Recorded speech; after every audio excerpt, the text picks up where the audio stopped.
All right, and here we go. All right, so we're prepared to take this podcast to the first level. To the first Still level. hear each other, all right?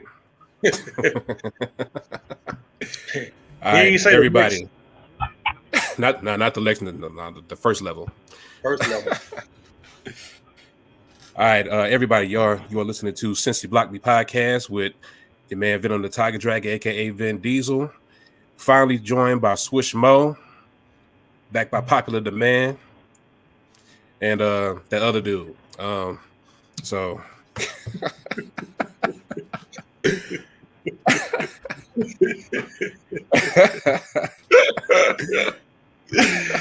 It is what it is. It is what it is.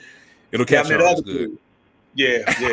It'll catch We're gonna be calling names out. We're gonna be calling names, and everybody gonna be got names, and they're gonna be like, "Damn, I thought it was 3 people." Yeah, it is. It's that other dude. We be going with that. So, yeah. So it's 4th of July weekend, man. Y'all got anything y'all looking to do? I'm watching the car. I'm watching the car and watching Avengers. Okay. That's Celebrate with some Captain America. I heard that. That's right. Right. That's it. Yeah, the American way. I just came from one of them little fireworks shops where they sell buy one get 4 free. You know the whole shindig with that. So I just came from one of them spots, and that's where I kind of got caught up in traffic. I got held up, but yeah. So I actually got some stuff from last year that I didn't even blow up. So I got some stuff from last year, and I bought a little bit of stuff just for this year. I got a little bit of big stuff since I ain't get too much last year. So I just need to figure out where the hell I'm gonna go or who I'm gonna hook up with, and all that. Where I can blow all this shit up, pretty much. Right. Shit, that shit's illegal everywhere, ain't it? Damn near. Yeah, man. Yeah, pretty much. Yes. Pretty much. That's weird. Yeah, but I guess what we want to get into first, man. You had brought up Lil Kim versus Nicki Minaj a minute ago. That ain't going official or nothing yet, but there was a little talk about it because Lil Kim, somebody asked her if you was to do a versus, who would you do it with? And she said Nicki Minaj. I don't know, man. I don't know, man. We going song for song. I mean, there's no win or lose on a song for song. That's why I'm personally not too excited about it. Now, if they were going to do diss tracks between each one of them, then I'm all for it. Yeah, our boy gone. Our boy gone. Okay, he'll be back. So he'll be back. Don't even think he know what even happened either. I think he had his head turned. But yeah, man. I mean, just going song for song. I mean, I don't know. Okay. So I dig that shit though. I guess have you checked out any of the other verses? Yeah, plenty. Some of them I really like just because of the artist that was there. That Isley Brothers and Earth, Wind and Fire. Okay, I ain't watched that one. Man, when I say some good music, I mean if you into music, of course. If that's your thing, you know what I'm saying? It's R&B and laid back, some soul and some good take your girl in the bedroom, cut the light off type music shit. That was good. So I peeped out that one. I saw the one with Young Jeezy and Gucci Mane. Now that was probably the best one to me. One of the best ones. Okay. You know, because them boys went in there with all their beef and hype and everything, and they went and did a really good show. That one was good. The Babyface and Teddy Riley was nice. Okay. That was good. They ended up having to do that one over, didn't they? Because like there was some technical difficulties the first time. Yeah, exactly. Yeah. How about that?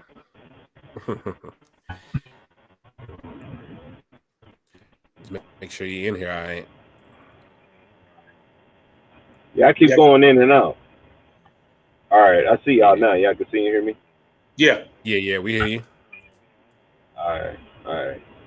Y'all still talking about that Nicki thing, Nicki and Kim? Yeah. Yeah. Yeah, we was getting into some of the other verses that we ain't seen before. Oh, okay. Yeah. Yeah. Y'all ever see the one with RZA versus DJ Premier? Yeah. You say RZA? RZA, Yep. DJ Premier. Yes, sir. The first one? That's the first one that they did, right? Oh no. No, it was originally Swiss Beats and Timbaland. That's right. So that was the second one then. That's what I meant to say. It was hell no. Hell no. No, this is way later. Third or fourth? One of them. Probably 6 or 7. Right. I'm serious. Yeah, versus deep. They did right before they did RZA and DJ Premier. They did Erykah Badu, Jill Scott. They did I think that's what it was. Yeah, they did Babyface, Teddy Riley. They did my boy from St. Louis. And Nelly and Ludacris. Yeah, Nelly and Ludacris. Yeah, they did that. Yeah. And they did I think the Track Masters and Hit Boy. Is that what that was? Oh, okay. Yeah. Track Masters? They did Track Masters and Hit Boy, and then they did I need to check that one out. Lil Jon and T-Pain. Woo! Yeah, that was a good one. Well, that Lil Jon and T-Pain was hot, boy. I said, damn. I was in there dancing. I was in there dancing like I was at the club, boy. They had it jumping. Man, they had it jumping. But yeah, the thing with Kim, I don't know, man. I don't know if that's something that I personally want to see, because I'd rather see them get on the paper and pen and do diss tracks. That's when they got the skills. I hear when they got some really good skills. When they not trying to play something that's quote unquote commercial. They getting on there and going at you. But I would say the thing about like Lil Kim especially, like she got them classics and she got them street joints too. So like Nicki, I don't know about so much, but like Kim got that shit. So yeah, I think that'll make it like that much more competitive. On top of the fact, like I said, she got the classics too. Like she got a deep bag of classics. Yeah. She got features with everybody. She got shit with Big, Junior Mafia, shit, Mobb Deep. Like she can dig into a deep bag of classics. Hey, that one Mobb Deep is so heavy. Ooh-wee. Talking about that quiet. You don't know nothing about that. Yeah. You don't know nothing. Please, matter of fact, you know what? What's funny? She had the best verse on the whole song. She killed that shit, didn't she, bro? She killed that. She killed that shit. What about that with my boy? Well, because I think Prodigy came in after Kim. Yeah. And I saw Prodigy. He sounded like he was defeated when he rapped. Yeah. He sounded like I don't even know what to say on the beat. He sounded sad. That's how I felt. Kim slaughtered that shit, bro. She slaughtered that shit. Yeah, Prodigy got on that song like he was at a funeral. I can't get enough of this. But that's my shit. I lose that shit. I was like, hey, dude, what's up? That's exactly what it sounds like, bro. Yeah, right. Man, it sounds like a forfeit. That was a forfeit. You're like, hey, man, I can't get behind this. Right. Man. So that's how I feel about if they did do that versus, they would be surprised of the shit that Kim was kicking. Like you said. Right. Even people that ain't even bought all her stuff. You know, the whole verses, it can also reveal some stuff to people that they ain't never seen or paid attention to. And man, Kim will surprise some people, man, for sure. Yeah. For sure. Yeah. I just thought about it. Wait, what was I say? No, I was gonna say, I think I said like on Facebook or some shit like that. That if Nicki play Monster, I think that's a point. Like no matter what. Yeah. Like that's a highlight verse for her. That's a given. That's a given. But how many other ones does she go that hard on? Unless Nicki got some. I know she had that mixtape before she blew up, where they was claiming that's what kind of like she was kind of rapping real grimy and she was spitting back then. I haven't heard it personally, so I confirm it, but I heard that she was kind of on her New York on the block type of shit, and she was kind of kicking some shit back then. That's what got her buzzed in the first place. But I ain't heard it, so I don't know. So and that also might go back to the point that man, both of them got some shit that we probably done slept on. A lot of people that slept on ain't heard of. Yeah, it might be worthwhile. That shit might be very entertaining. Yeah, and then Homegirl is more of a, in my opinion, is more of a bigger pop star than Kim. Yeah. Oh yeah. For sure. Definitely. You know what I'm saying? So that right there will bring a bunch of people in just because of a lot of her stuff is not so much street. You know what I'm saying? It got that R&B pop kind of feel to it, and I mean it works too. But street wise, if you just thinking street jams, you got to go with Kim with street. You know what I'm saying? You got to go with Kim street wise. I mean, hands down.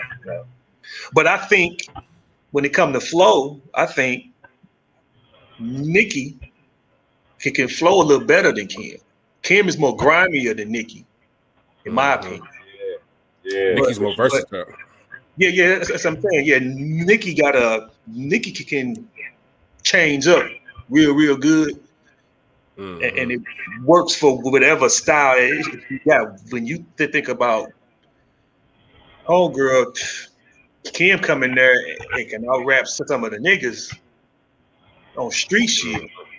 So it's like it's hard to do it, but that's why me personally want to see them battle, like get on the mic and just do a 5-minute diss track against each other, and then you vote on that. But then they do it on the same beat. I'm sure everybody would like to see that. Yeah, do it on the same beat too. Do it on the same beat. Don't change the beat. Find one beat, and they both get on there and just spit for a good 3 minutes, 4 minutes, and then put that out there and go, all right, what y'all think? Yeah, I think Nicki would get that one though. Like, I feel like that'd be too easy for her. I was just about to say that. I think if they would just try to out rap one another, or if they were trying to do a diss, I think Nicki got so many more accolades. What we call accolades. She got so many accomplishments. She got awards. She got all that. So she can spit too. She also got a whole lot of bragging rights that she can add on top of that too. And Kim, I mean, you can't just count her out, but far as them kind of like, like little girl Nicki though, like because Nicki is what I'm sorry, Kim is what Nicki kind of tried to be at one point. But Nicki just kind of took it to another level, but like she got it from Lil Kim now. For sure, but how impactful would Kim speaking on that be on a record? Like, what type of way that she could riddle it or make it rhyme or make it flow that like you bit my style, where it'll really hit. I mean, she can spit it and say, you bit my style. You I birthed you. You my son. It's a fact. How much would that stick? Unless, but I don't think that can combat with where Nicki, she can flow, she can kick some shit, and she got a lot of more bragging rights than Kim do.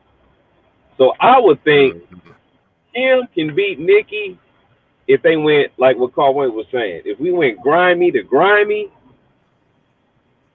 Kim will knock Nicki out of the box. Easy.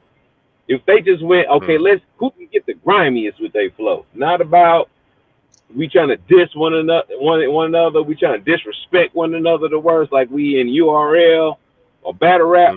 But if we just say who can just spit some grimy shit, the most grimiest, I think Kim she'll knock Nicki right out of the park. Yeah.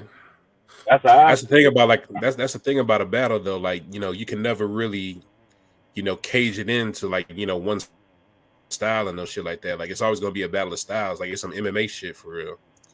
Yeah. So like whatever Kim is bringing, she's bringing that against whatever Nicki's bringing. Right. So like, you know, you can't corner off and say, okay, well, yeah, you know, we finna box and you can't throw kicks now. Yeah. So I got you. Yeah, I got you on that. It'll never be a situation like that. You know what? I feel what you're saying, but you know what? When I think about what you just said there, and I think about what happened between Nicki and Remy Ma, for example, that's another example. The way Remy killed Nicki is because Remy, she kind of got more grimy with her. The way Nicki kind of tried to get back at her, she was kind of trying to talk about her pop shit, talk about her accomplishments, talking about all this and that, and I don't think that shit'll really stick like that. Like Nicki can't come out and say the obvious. She can't say the obvious that we already know she gonna say. Yeah, she gonna talk about all the little awards. She gonna talk about all the streaming numbers. She gonna talk about all the platinum. She gonna talk about all that shit. We don't want to hear that shit. We really don't want to hear that. So, that's some bars. Yeah. That's what I say. As far as grimy to grimy, they got to get grimy, and I don't think Nicki can. So that's what you mean by grimy, just like that's what you mean. Just like some actual battle rap. Okay. Kick some shit. Yeah, kick some shit, cause it's easy for Nicki to just say I'm better than you. I sold more records than you, and did that. You can't. I don't think Nicki can use that and say she won a battle against Kim, because that's almost like not fair, because it's such a given. Okay, yeah, you sold more. Yeah, but what? But can you kick some shit to her right now? Can you kick some shit to Kim? Fuck what you sold. Can you kick some shit right now? And I think that's how Remy. I think that's how Remy shitted on Nicki so bad, because Remy came in there, and you know, I don't think Remy ain't got shit on Kim. So how did Remy beat Nicki? If we talk about my accolades, my record sales, all this bullshit, you know, but we don't want to hear that. We don't want to hear that. So I know Kim for sure. If they went grimy tried to pull a Nelly. That's what Nelly did, which it worked for Nelly because he was battling KRS and like, you know, KRS don't have like, you know, the same level of platform that Nelly got. So Nelly was able to get that off. Yeah, but that's KRS fault. That's KRS fault, in my opinion. Break it down. Break it down. KRS fault. That's KRS fault. Yes, sir. Yeah, break it down. Yes, sir. Why is KRS fault? Okay, here's why I say that. Because if we gonna say on paper, we gonna look at this on paper first. If you say battle with Nelly, nothing against Nelly, but a battle rapper against Nelly and KRS One. Now, we know KRS was born, bred, raised, spit out battle rap. Yeah. That's all he knows, battle rap. He can't do nothing else. Even when he do something commercial, it's damn near battle rap commercial. Right. Nelly can rap. Nelly probably I can't say the first or the best one in their group, because I think Murphy Lee a better rapper than Nelly, in my opinion. Yeah. Right. But when you talking battling, if KRS would have went in on Nelly, that'd have been a different result, because that the one cut that Nelly did was nice. But nothing wrong with that. That Rock the Mic verse. Yeah, that Rock the Mic verse that he did with Freeway. That was nice. KRS, man, if KRS would have went in like he did on a couple of rappers, like he went in on Shan, and Bambaataa and Roxanne Shante and the Juice Crew, when he went in like that, come on, Nelly ain't messing with that. Nelly can't do that. KRS One went easy, and Nelly came in and put the game on a pop culture rhyme. Got in there with Jay-Z and the Dog Pound and bust a good verse, and everybody went with it. But come on paper, no.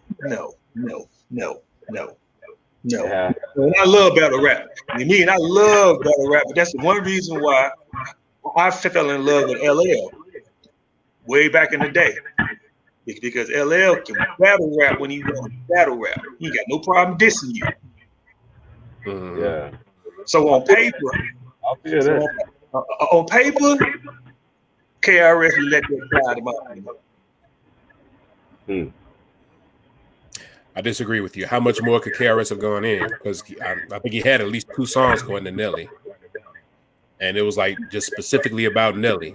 And if you compare that to number 1 and Rock the Mic, like Nelly was like just damn near like hitting it with subliminals in a way. Like he never said his name or nothing. So he could have been talking about anybody. And no, put that up against like KRS, like making like dedicated songs against Nelly. Yeah, but when you don't think he went in? You don't think he went in? No. Matter of fact, when Nelly did Rock the Mic, Nelly spelled his name out. Okay. So you know that he was talking about KRS One. Hold up, the internet kind of breaking up. Oh, okay. I can hear you still. Yeah, I'm still here. Okay. All right, we good now. All right, Okay. What was you saying? No, that Rock the Mic verse that Nelly did when he dissed KRS One, he actually spelled his name out. So he went directly at KRS One on that. And when he did I'm Number One, that third verse, Number One, he went right at KRS One. You know, when you top the Super Bowl, keep your mouth on lock. Yeah, I was gonna say when Nelly did them few records, everybody knew. I mean, you could say it was subliminal, but everybody knew who he was talking about. Right. Everybody knew. It Was wasn't it no everybody? real deal. I think a lot of people knew. A lot. I mean, but if you just think like like on the generations of people that were out at that time, well, not that was out, but the generation of people who was listening, and they're Nelly fans already. They don't know shit about KRS One. They ain't rap fans. Right, and that's the thing about it. Like Nelly had an advantage in that way. An advantage? Yeah. He had people who was actually checking for him more. Matter of fact, Fat Joe made the same argument as to why don't nobody want to fuck with Eminem on the Verzuz. Like on the platform that they try to do it on, like if you try to do this on like Instagram or some shit like that, Eminem is not losing because his fan base is gonna show up and they're gonna back him all the way. Ain't nobody got a fan base like Eminem. Even if you think somebody else is better, his fan base is always gonna back him up. And technically, they probably ain't necessarily even rap fans. They just fuck with him because of Eminem. And that's the kind of advantage I think Nelly had against KRS One. You ain't necessarily got to be a rap fan to like Nelly. Okay, so your standpoint, Nelly won because of the fan base, not because of what he did. For the most part, yeah. Because I mean, I don't feel like lyrically he did anything better than KRS at all. Like I think KRS did what he was supposed to do. 2 songs. And Nelly kind of threw subliminals at one point, and he gave him like one verse damn near on say number 1. But that's not the same as Ether. Like not even close. Yeah, absolutely not. Yeah. No, it wasn't. Yeah, but see, you just pulled out something. Hey, Swish, you got us kind of turned up on the radio. You got us kind of turned up on the radio. Am I low? No, you high. Oh, am I? Let me crank it up. Yeah, we getting the echo. Well, yeah, I'm sitting in my car. Yeah. Do it sound better now? I just tried to do something with the volume. All right. Hello. Let's see. Mike. How it sound now? Am I echo? Yeah, it's still pretty loud. I don't know if that's him. You said what? I said I don't know. I mean, it just happened.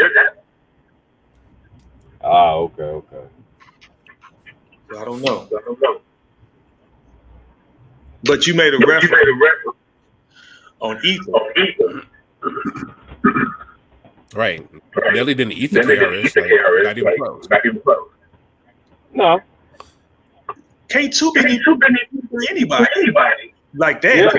Yeah. Right. I agree with that. I mean, it's just all time, in my opinion, that's close to out of all, 3. I say 3.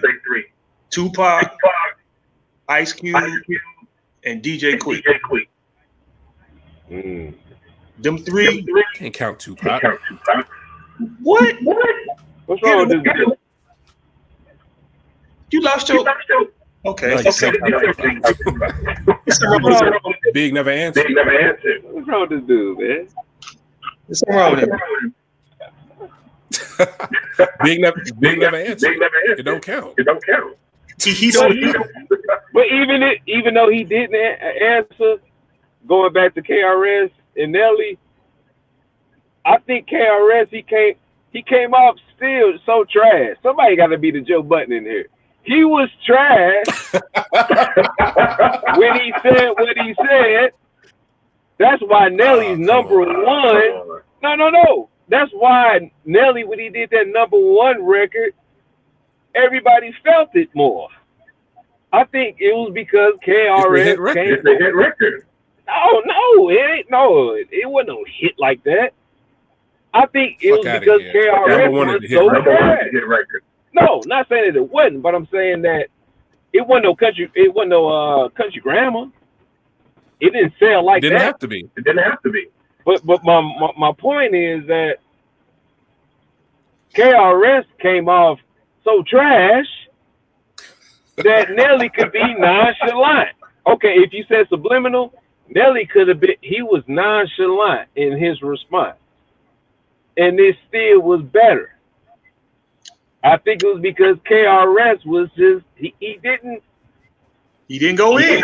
He was trash. Like you just said yourself. You just said ether. KRS One ain't able to ether Nelly. He wasn't able to. He ain't had no history with Nelly, and things like that where he could have really dug in and got into him. So when KRS said what he said, it was like, okay, it sounded like you just hating on him. And then when Nelly said, well, yeah, you hating on me, but hey, look here, I'm number 1. I'm popping. What you gonna do? You can't stop it. Now the thing with Nas and Jay, them niggas had history. So Nas was able to really dig in and say some shit about Jay. You say he didn't? Who did? Nas didn't really dig in, not like Jay-Z tried to. And I think that actually worked against. I think that worked against Jay-Z. Hey, you know what? I'm about to.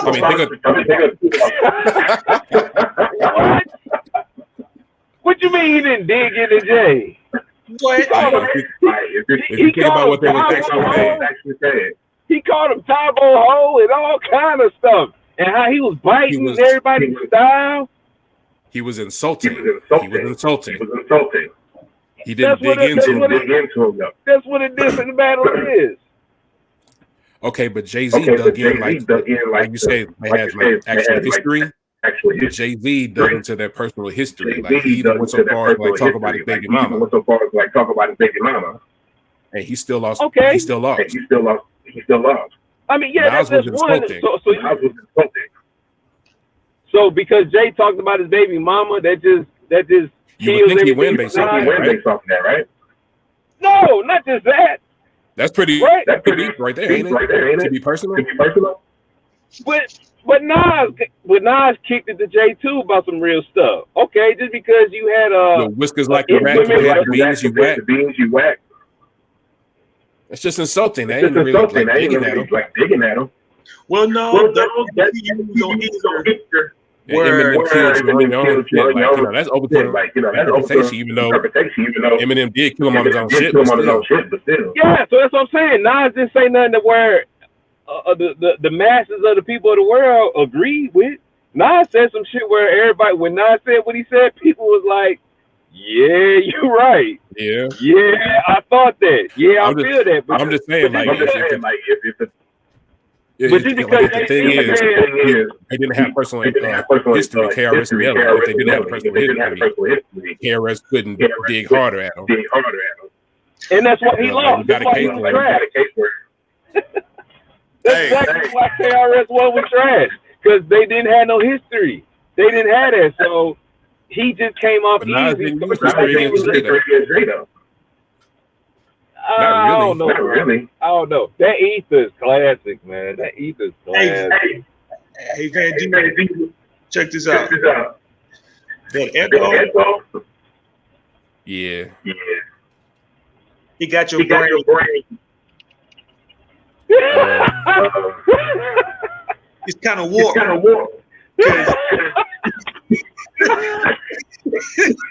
on. That's not crazy. I remember when this shit happened. I remember how the streets was talking. Jay-Z lost. Yeah. Okay, he messed up. He messed with his baby mama. Okay, that's it. So just because you mess with some dude's chick. All right, hold up. All right, so you in a battle rap with him? That's like battle rap. You can say, yeah, I mess with Math Hoffa girl, or I mess with Geechee Gotti girlfriend. Okay, just because you did that, you gonna win all 3 rounds? That's all Jay had. Really happened? No, but I mean, yeah, if it did or if it didn't. If it did or if it didn't happen, either way.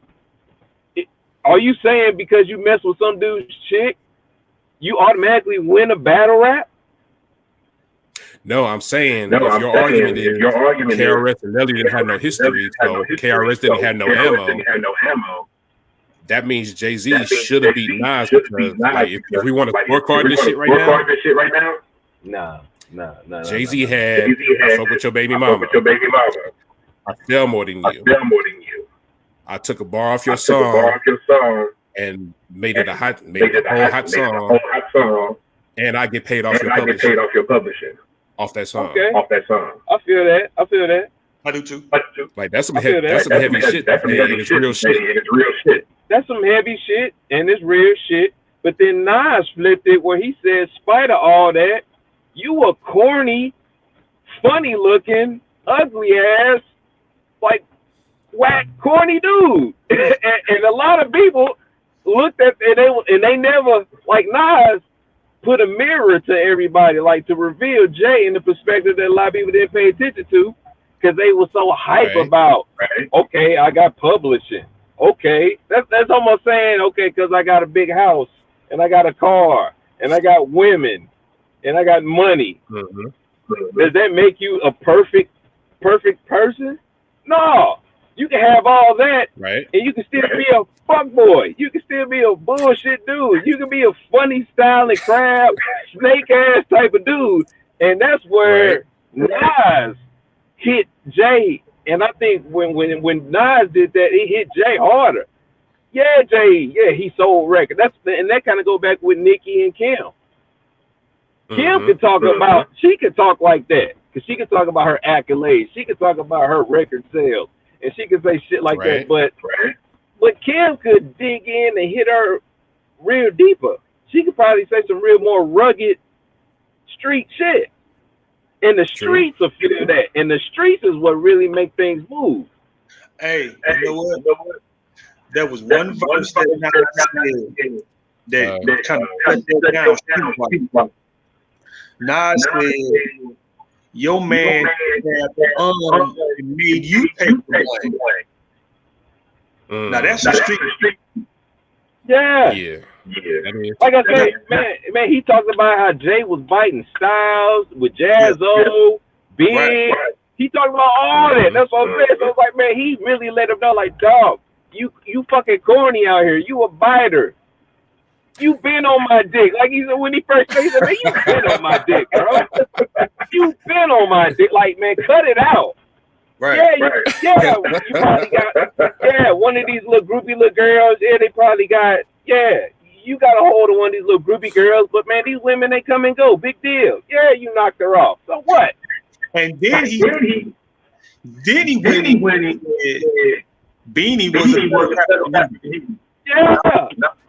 And the streets is talking. Right. Yeah, the streets are talking about it.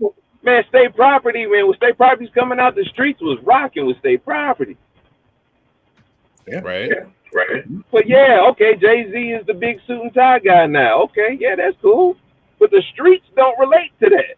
Like not like that. They respect it, they acknowledged it.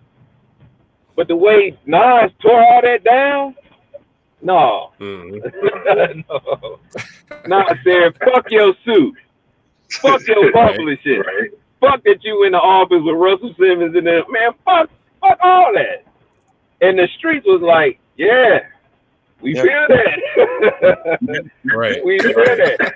And I don't think KRS didn't kick nothing. Now, I'm not saying the Nas lost. Okay. But that goes into my argument. Like that's not the argument I was making. Yeah, but I think that's what KRS had to do to Nelly for him to be effective. And KRS, he didn't. Nelly did the same thing Jay-Z did. He did though. Who did? Nelly did the same thing Jay-Z did. Yeah, but that's why I said the reason why Nelly was able to do that is because KRS was so trash. KRS came off trash. Listen, KRS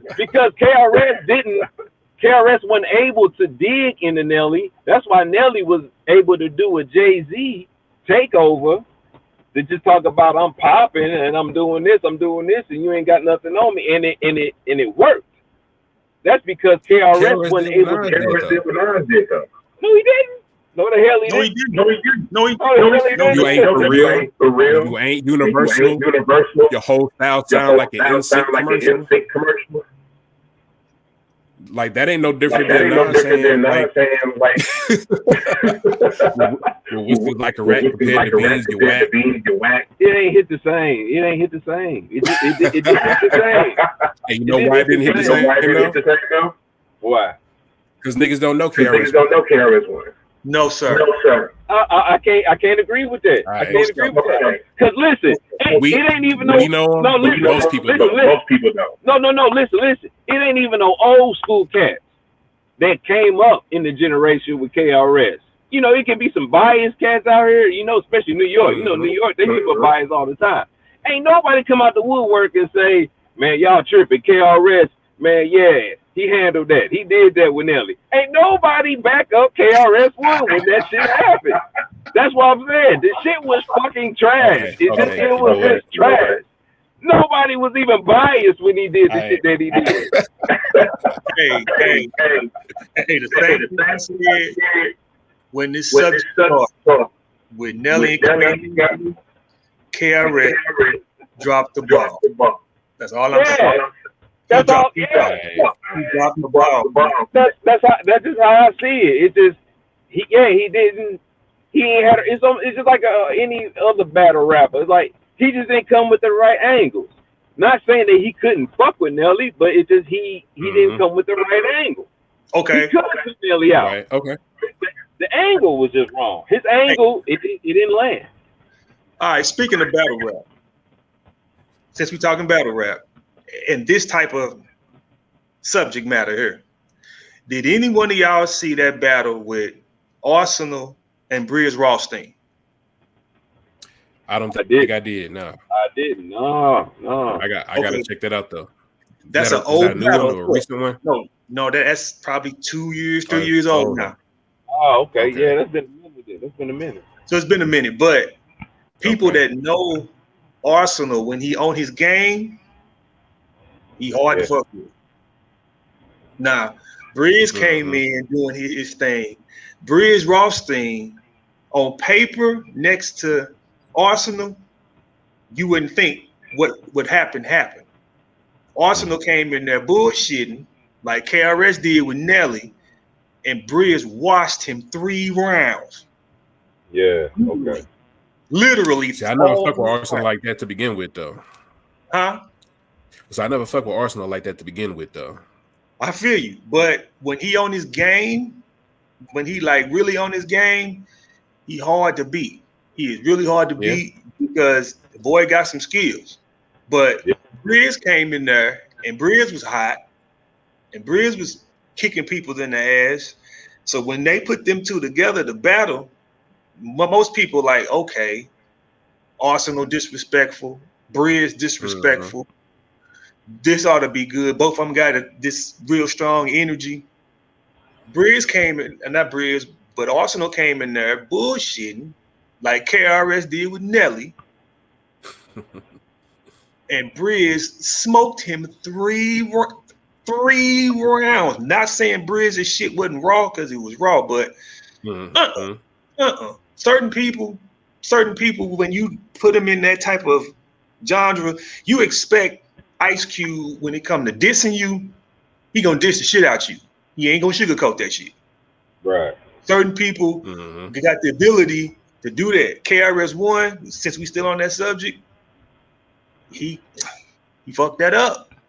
In my opinion, battle rap wise, he fucked that up. Same way with Mo D and LL. Now, as popular as damn it LL is, when you break the lyrics down, Mo D better lyricist than LL. Right. Can't argue that. Lyricist wise. Right. He better lyricist than LL. That's all I'm saying. Okay. I mean, that's an easy one though. Like Cool Mo D and LL, that's an easy one. Like if you just listen to those songs back to back, like LL was damn near not even responding to Cool Mo D for real. That's what I'm saying. He didn't go in like he did when he battled Pulled the Nelly move. Yeah. Now it's a big difference when LL battled Mo D or when LL battled Ice-T. Now the game changed when LL battled Yo Boy Cannabis. Right. Totally different battle. Totally different flow pattern. A lot more energy. Yeah. Better, you know, it was a whole different thing, man. So if KRS would have did half of that, this wouldn't even be a conversation. It wouldn't be a conversation. It would be a conversation. All right. I'll tell you what, I'm gonna go listen back to that shit later. But I don't think we heard the same thing. But I want people to put in the comments what y'all thought about that battle, KRS versus Nelly. Tell me what y'all think about it, how y'all saw it. Because I don't see KRS losing that one. Me either. No, I don't mean like he shouldn't have lost. I mean, I don't think he lost. Not like bar for bar scorecard shit. Man, like Nelly's more popular, so of course, you know, he's gonna get the groundswell on his side, but they didn't say I don't see KRS losing that. They didn't say that popularity shit when Mo D and LL was going at it. Goddamn it, LL was more popular than Mo D.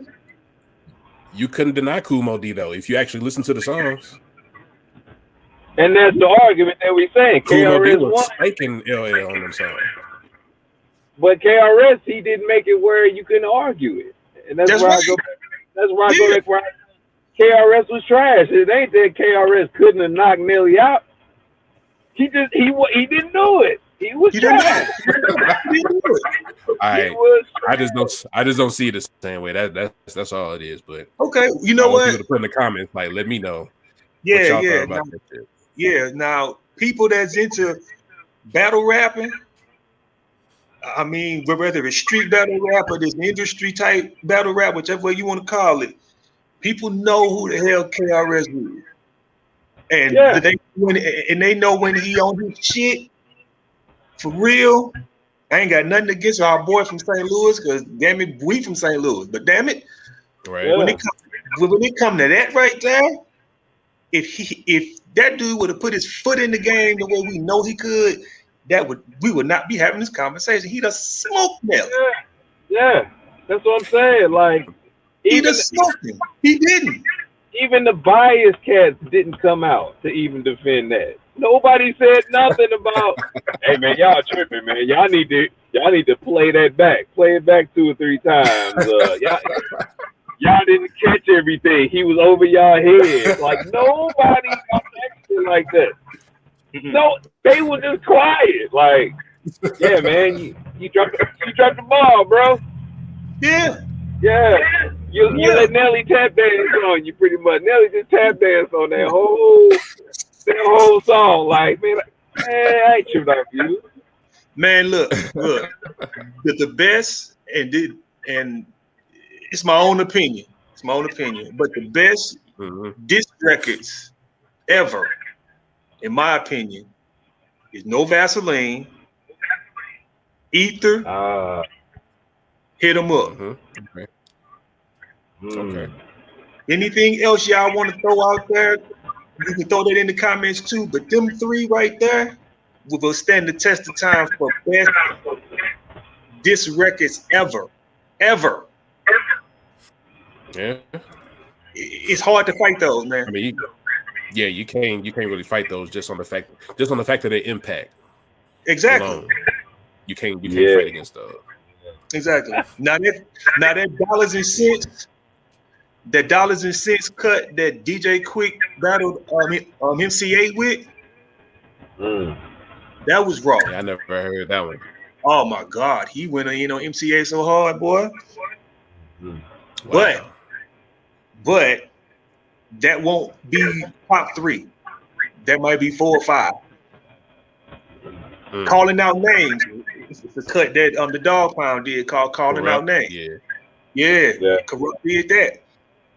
That's how you go in. Now, if KRS would have done any of that to Nelly, game over. Yeah. Any of those. He ain't do it. But anyway. All right. Well, I guess while we're in the neighborhood, I put something else on Facebook about how Kevin Hart got on social media and he was talking about how, in response to people saying that he's not funny, he was like, all right, but look at the awards and the ticket sales, and then keep telling me I'm not funny. Basically, I'm kind of paraphrasing, but that was his argument. Like I'm selling all these tickets and getting all these awards and everything. So y'all can think I'm not funny if you want to, but I guess apparently somebody think I do or think I am. So, and like my thought was like, okay, well, that's the same argument I've been fighting against with these rappers where you put 2 rappers together and the other person's argument is, well, they say they sell records, so they the better rapper. And I'm trying to come for this angle. It's like, okay, but they ain't out rapping this nigga though. Yeah. No argument to that. That situation with Kevin Hart, in my opinion, Kevin Hart could have squashed that by saying 2 words: "Fuck you." Right. Everybody that would have felt that way, that's all he'd have had to say. # fuck you. Because that dude went against his image a little bit though. It have done what?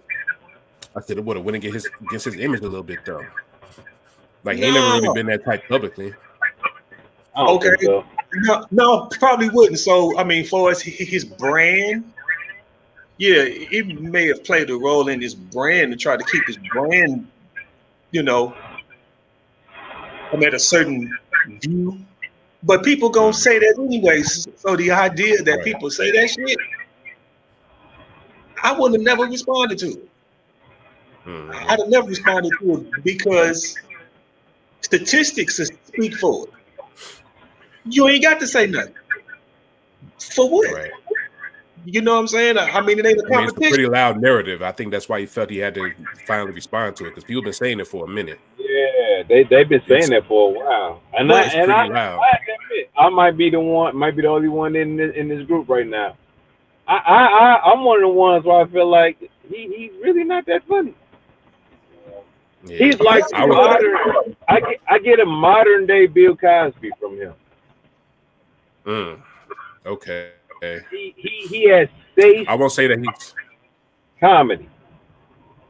You say he's got what? His comedy is safe. Most of his comedy, he talks about his kids.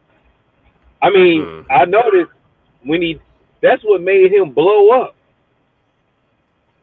Yeah. I don't know if everybody remember what made him really pop when it was an all-star comedy that Shaq put together. Yeah. And that's the one where Kevin Hart went last because Tommy Davidson, D. Ray Davis, Cedric Entertainment hosted it. You know what I'm talking about? Yeah, that's the one that set him off. But what he did was he talked about his kids the whole fucking night, pretty much, and his relationships. So he did that, and he stuck with it, and he ran with it to the point where, okay, you kind of running out of shit to talk about. And a lot of people start to feel like, okay, now it's starting to dry out. Like, you talking about your kids and you cheating or divorcing, and that ain't sticking like it. The first time he did was impactful. You know, that first impression we got, that was great. Yeah, but it's like he kept trying to do the same shit. And it's like, bro, you gotta switch it up. You gotta do something. Because now we don't want to just hear about you talking about your kids and your relationships. We got Cat Williams. We got these other dudes where they take it other places.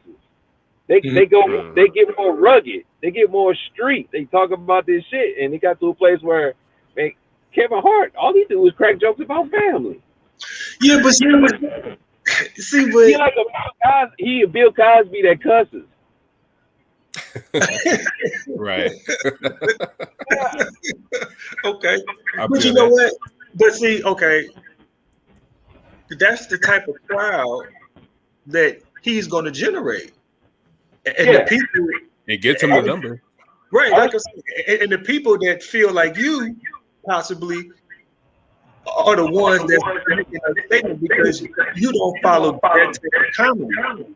Yeah. That you put out. Yeah. So that's almost like comparing rap. There's certain rappers that got a certain fan base that people follow. Like people comment. You know, I ain't a big Common fan, but I think he's dope. But Common ain't somebody in my top 10. Somebody else would be like Common, you know, that a favorite rapper. But he dope. You know what I'm saying? He dope. You know, Razzcast is somebody else that people sleep on the West Coast. Yeah. You know what I'm saying? Razzcast is dope, but the type of fans you get, the majority of the people don't follow. Right. Yeah. You know what I'm saying? So Kevin Hart is in that same kind of situation. Dave Chappelle is in that same kind of situation. It took me a minute to really start feeling Dave Chappelle because at first I was like, this motherfucker's not funny. Yeah. Wow. Okay. Way back when on Def Comedy. Yeah. That's the first time I saw him. Yeah. And I saw him a couple of times. It's like, no. Yeah. But as time went on and his material changed and shit like that, if the time I see that motherfucker now, I'd be about to fuck my stomach. But has his material changed that much? Huh? So has his material changed that much, you think? I think it's the way that he projected now is more of like, oh, I get it. Oh, I hear what you're saying. You know what I'm saying? Certain comedians, in my opinion, I'll give you another one. That damn Steve Harvey. He ain't funny to me. Okay. I feel you. I feel on that. He ain't funny to me. DL Hughley. He ain't funny to me. Wow, yeah. I can see that with DL because DL, I feel like DL is the line that because his comedy is more social commentary. Mm-hmm. So it's a lot more just being observant about what's going on. and just like you say, like kind of stating the obvious, and like the obvious itself is the funny part. Yeah, if you catch so it's not that he like frames it kind of like in a funny way. It's just like, you see this bullshit? Ain't that some funny shit? And like he just kind of rides off of that. Yeah, so, that's what I'm saying. I see that. Like I'm saying, I mean, Kevin Hart, the topic was Kevin Hart. Personally, man, if I was him, I wouldn't even respond to that shit. It wouldn't have mattered. I mean, the idea that he even responded puts him down there with the people that's making a complaint. Right. I mean, hell about what you think. You know what I'm saying? I mean, nah, man, Kevin Hart funny to me. I can't front. He's funny to me. I mean, he took the shit out of me.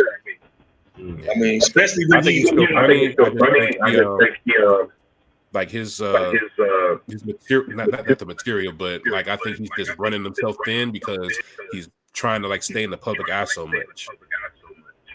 Like he ain't he's doing more than like, always has something. You said what? I said, he's not doing more than Murphy. Yeah, he's done a lot more than Eddie Murphy. Eddie Murphy got 2 specials to his name. Yeah, but I mean, we got to count the movies and the film and all that stuff That's too. not the same thing. What I'm saying, but that's also what's making Kevin Hart stay in everybody's face. He doing the comedies, he doing the stand-ups, and it helps. He's doing all these films, and a lot of the films ain't sticking. Who is that? Yeah, but I mean, that's gonna happen with a lot of people, though. A lot of Kevin Hart films. Now Eddie Murphy, he was in your face when he did them couple stand-ups, and he was doing hella fucking films, but the films was sticking. Oh, then plus, but you gotta think like what it takes to like actually like get into all that. Like Eddie Murphy, he had them 2 specials. I'm pretty sure he wrote them himself. He stopped doing that, started doing film.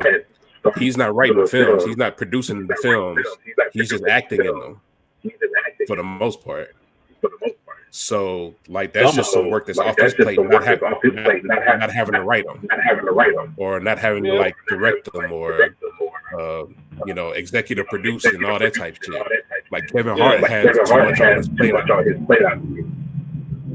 Like he's trying to be a producer, he's a writer, he's doing movies, he's trying to do specials every 1 or 2 years. And like if you just like get into how a whole lot of comedians work out, they take time to like work out material on the road before they go on the road or put out a special. So they took their time to like see what works and what doesn't. And not saying that Kevin don't do that, but like I said, like he's doing so much and then still trying to put something out every year, every 2 years. Like I think he's like probably just just picking out the best he can come up with in that time and then hurry up and put something out. So you thinking that I don't think he's giving some time to come up with the best material possible. Whose fault is that? That's his fault. You know what I think? You don't have to do that. Yeah, I think it's smart that he stepped in. He cut out the middleman, did it himself. So business-wise, it's smart. You know what I'm saying? It's more work, more time. A lot of that. I don't know, when you're a professional, you can pull this off. You know what I'm saying? Right, and produce, be an executive director, and then stand in front and give a 2-hour comedy show. And it's some good shit. Yeah. So I think it depends on what you can kind of handle it. But Kevin Hart, he funny to me. Yeah. I even say this. Believe it or not, I don't know if a lot of people know, but Paul Mooney, Robert Townsend, a lot of them cats, Keenan Ivory Wayne, a lot of them was in the mix with Eddie Murphy with his stand-ups. Okay. In terms of like writing? Yes. Like Really? I believe if you get a chance and you look up that Raw stand-up, I don't know if it's Robert Townsend or you see one of their names in the credits As writers? Yeah. I mean, they weren't no lights.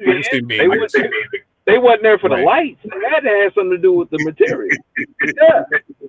If their names I mean, they came up could have in been the executive credits, producer. no, I think they had a part. No? I really believe because these comedians, they be in huddles a lot of times and they bounce off each other. They get dialogue off each other. They do that a lot. Yeah.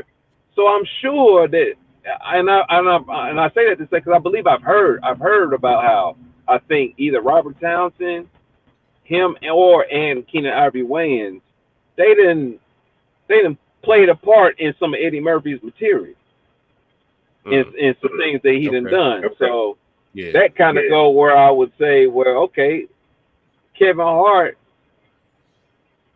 My opinion, I think he might have been limiting himself, maybe because he's not bouncing off of anybody really.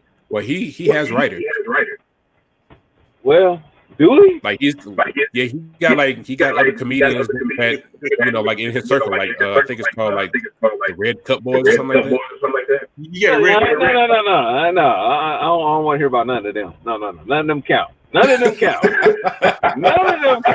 I'm talking about cats that's already done. Yeah, like the names I just made. Keenan Ivory. Some guys that got names. Done some things. Robert Townsend. Yeah, some guys that done some stuff. Okay. I don't think Kevin Hart is bouncing off of them because the way I think, like how I think Kevin Hart, he done limit himself. Where I'd have made the example, I think he's a Bill Cosby that cusses. If he was around or if he bounced off the other, am I breaking up? No, man, you loud and clear. Okay. If man, we missing a whole lot of what you're saying right now. Oh man, damn, I'm chopping up right now.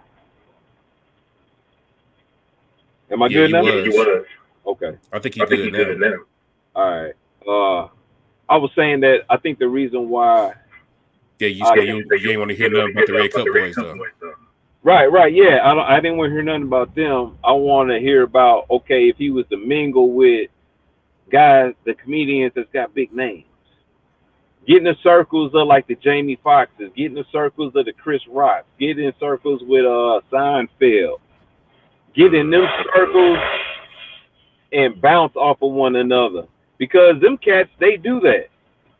Dave Chappelle, like I hear how there's so many times that it be Dave Chappelle, Chris Rock, Jamie Foxx, all these guys, they might all take a trip or they all go over the Eddie Murphy house and they all just be bouncing off each other. And I know that's where the chemistry and a lot of that creativity be going on. And I don't think Kevin Hart necessarily ain't never just been in the circle or in the mix with them, but I don't think he'd be in a huddle with them to write his material. And the reason why I say that is because I noticed that his comedy never goes more abroad than him just talking about his family. There's so much stuff about he can talk about current events. There's so much humor that you can do in current events. Did you hear about? Did you hear about? I think that gets dangerous. Did you hear about Joe Biden when he slipped and fell up on the plane 3-4 times? It's like Kevin Hart. He really he don't go. He keeps himself in this box where all he do is talk about how crazy or messed up his kids is, or if he cheated, or his domestic relationship, and he stay there. And that's why I get this Bill Cosby vibe where I'm like, yeah, man. I mean, he ain't hilarious. I ain't gonna just say, nah, he ain't funny, but like, nah. I came from an era where he came out. Yeah, I came from an era where comedians was more raw. They were more broad about the stuff that they talked about. But Kevin Hart will sit there for a whole hour and a half special and just talk about his his family and his marriage. And I'm like, I don't want to hear that shit. I don't want to hear that. Like, there's so much other stuff. Okay, I would say, because me personally, I don't relate. I don't have a wife. I don't have no kids. So talk about some current events, like how a lot of comedians do. The average comedian comes in and they talk about current events. Kevin Hart don't even go there, and it's like, why don't you do what the average comedian do? So he really puts himself in a real tight box, I think, where I'm one of the ones, and I think I'm in a big group of people where they say, yeah, man, bro, he ain't funny. He's not funny. We don't care about how funny or how funny looking or retarded your kids be. We heard that once or twice, and now we over that. And we done heard about your adultery. We heard about you cheating. We heard about your relationships. Okay, what else? And I think that's why Cat Williams is one of the ones that the street still loves so much, despite all the madness that he's done. Cat Williams talks about current events. He's more broad with his material. He ain't just talking just about himself and what he doing in his life. It's like, okay, we don't care about your life like that. Talk about some stuff that relates to the people that's in the crowd or watching on TV. Talk about what we going through. We don't want to hear about what your life is all about. You get burnt out on that. You say Cat do? You say Cat Williams do? Yep. Fucking getting arrested and all that shit. And he can make hella jokes about that. He can clown himself about a lot of that madness. But that's not only. But that won't be his. That won't be like his whole stand up. He won't just talk about all his madness the whole time. Right. Man, he be talking about, man, like you say, he crack jokes about Mexicans and Hispanics. So he talk about politics. He talk about the clubs. He talk about, man, have you ever been in Atlanta? And man, niggas in Texas, they drive like this. And he just talk about a whole lot of different broad stuff. And Kevin Hart don't go there. And I think that really limits. Right. Yeah. It ain't his style. That's not his style. So he can't do that. My argument would be, if he wanted to, he's trying to be fake.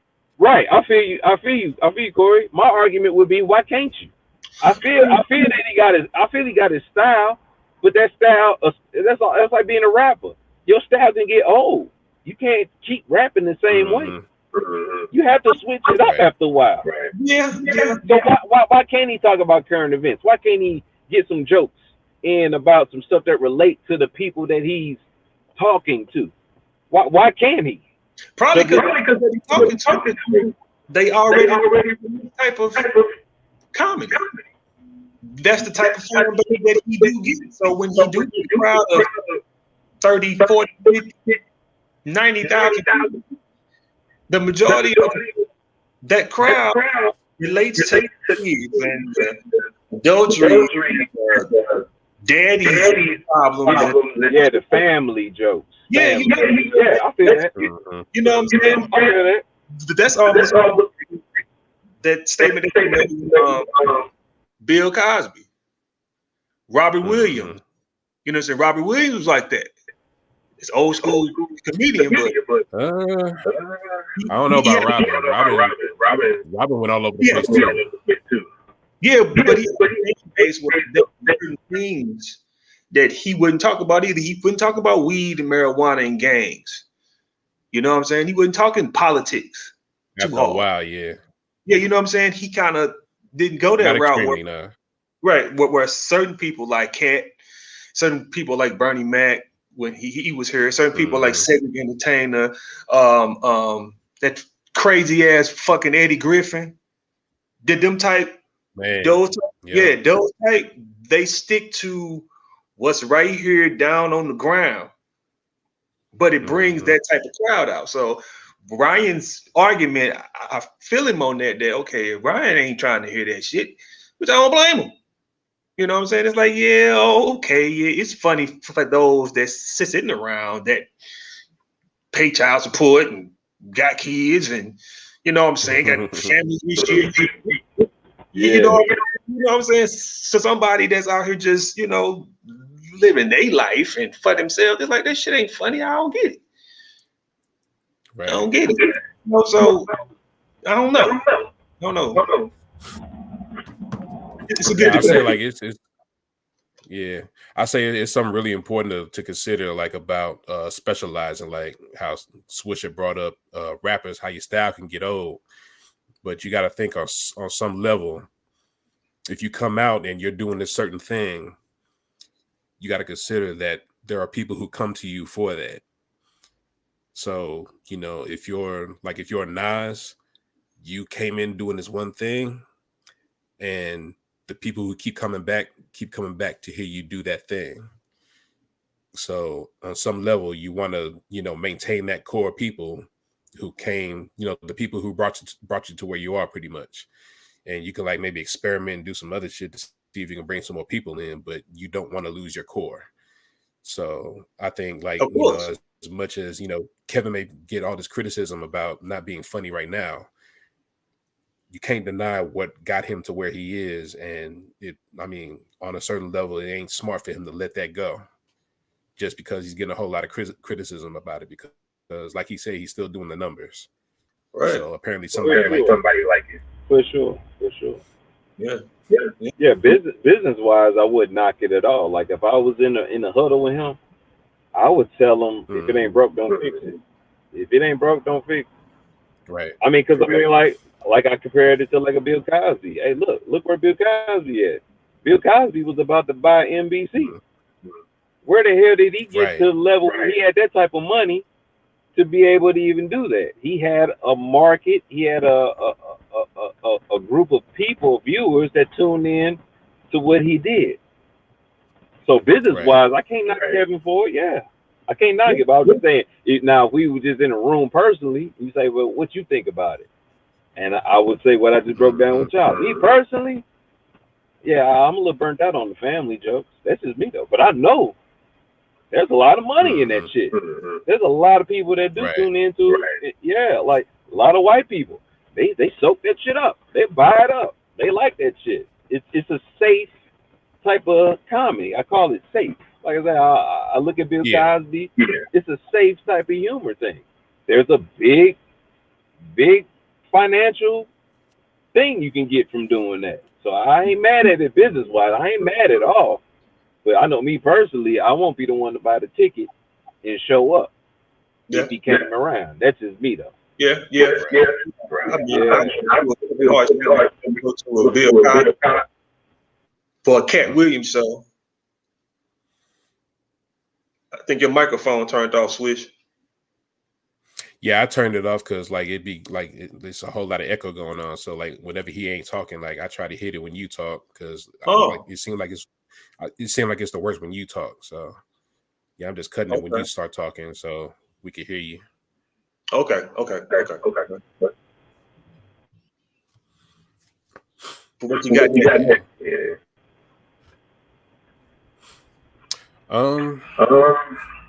Okay, so for at least a couple episodes, like I thought about getting into I guess y'all feelings on like what y'all like would look for in a woman, right? And Carl, me and you got into that before, but we didn't have Swish in for that one. And I think he had something like, really interesting to add to it. So Swish, what makes a valuable woman for you? What would like make you like even consider the possibility of getting married if it was on the table?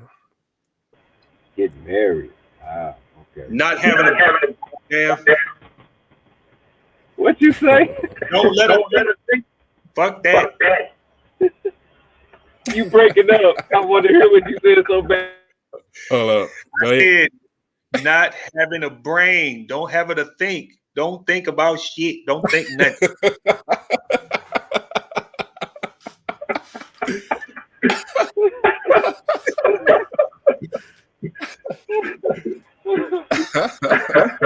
Wow, man, yeah. What would make her marriage material?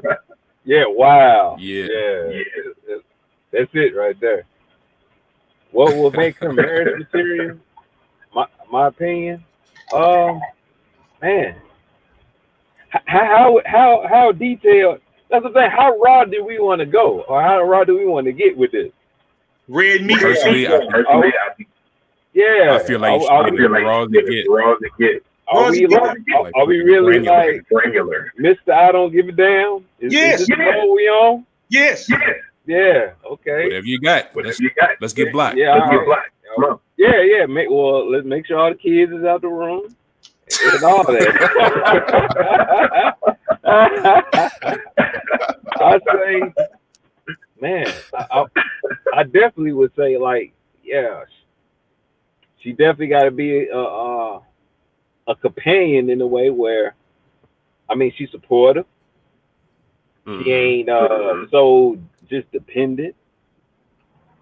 She ain't so just relying on you. Just look for you. It's got to be a balance in that. She got to be, she got to be just not so. It's so many things. I think we'll be on here for about another 2 hours. About a lot. I know insecurities and things like that can be that could play a big part, where it can cause a whole lot of unnecessary conflict and arguments and situations like that. So it's got to be a balance of the confidence and trust. Definitely, she got to be nasty in the bedroom. She got to definitely do all that. And I don't know. When I think about it, it wouldn't take long. I have to take that back. We wouldn't have to be here for hours, because niggas, we're very simple. We don't ask for much. We don't want that goddamn much. We kind of just want to simplify it. We want you to be able to cook a little something here and there. We want you to dress sexy. We want you to stay fresh. We want you to smell good. We don't want you begging for $1. We want you to be able to wear. I mean, you got yourself. You got a little something for yourself where you can add on to what we're trying to build. And for me, I think that might sum it up. That pretty much might sum it up. A wife material. And like I said, the insecurity thing, that's got to be a thing where that can't be an issue. That can't be an issue. Because I know that can definitely shake. They can shake a whole lot up with the insecurity stuff. Yeah. Because I mean, women, they'll get so insecure where they're so devious already. They can assume that you're doing something that you ain't doing, and they'll just jump the gun and go do some crooked shit. Because some women, they don't just get hurt. It just be like, oh, you hurt my feelings, you cheated, or I think you're doing this to me. Some women is already thinking about payback.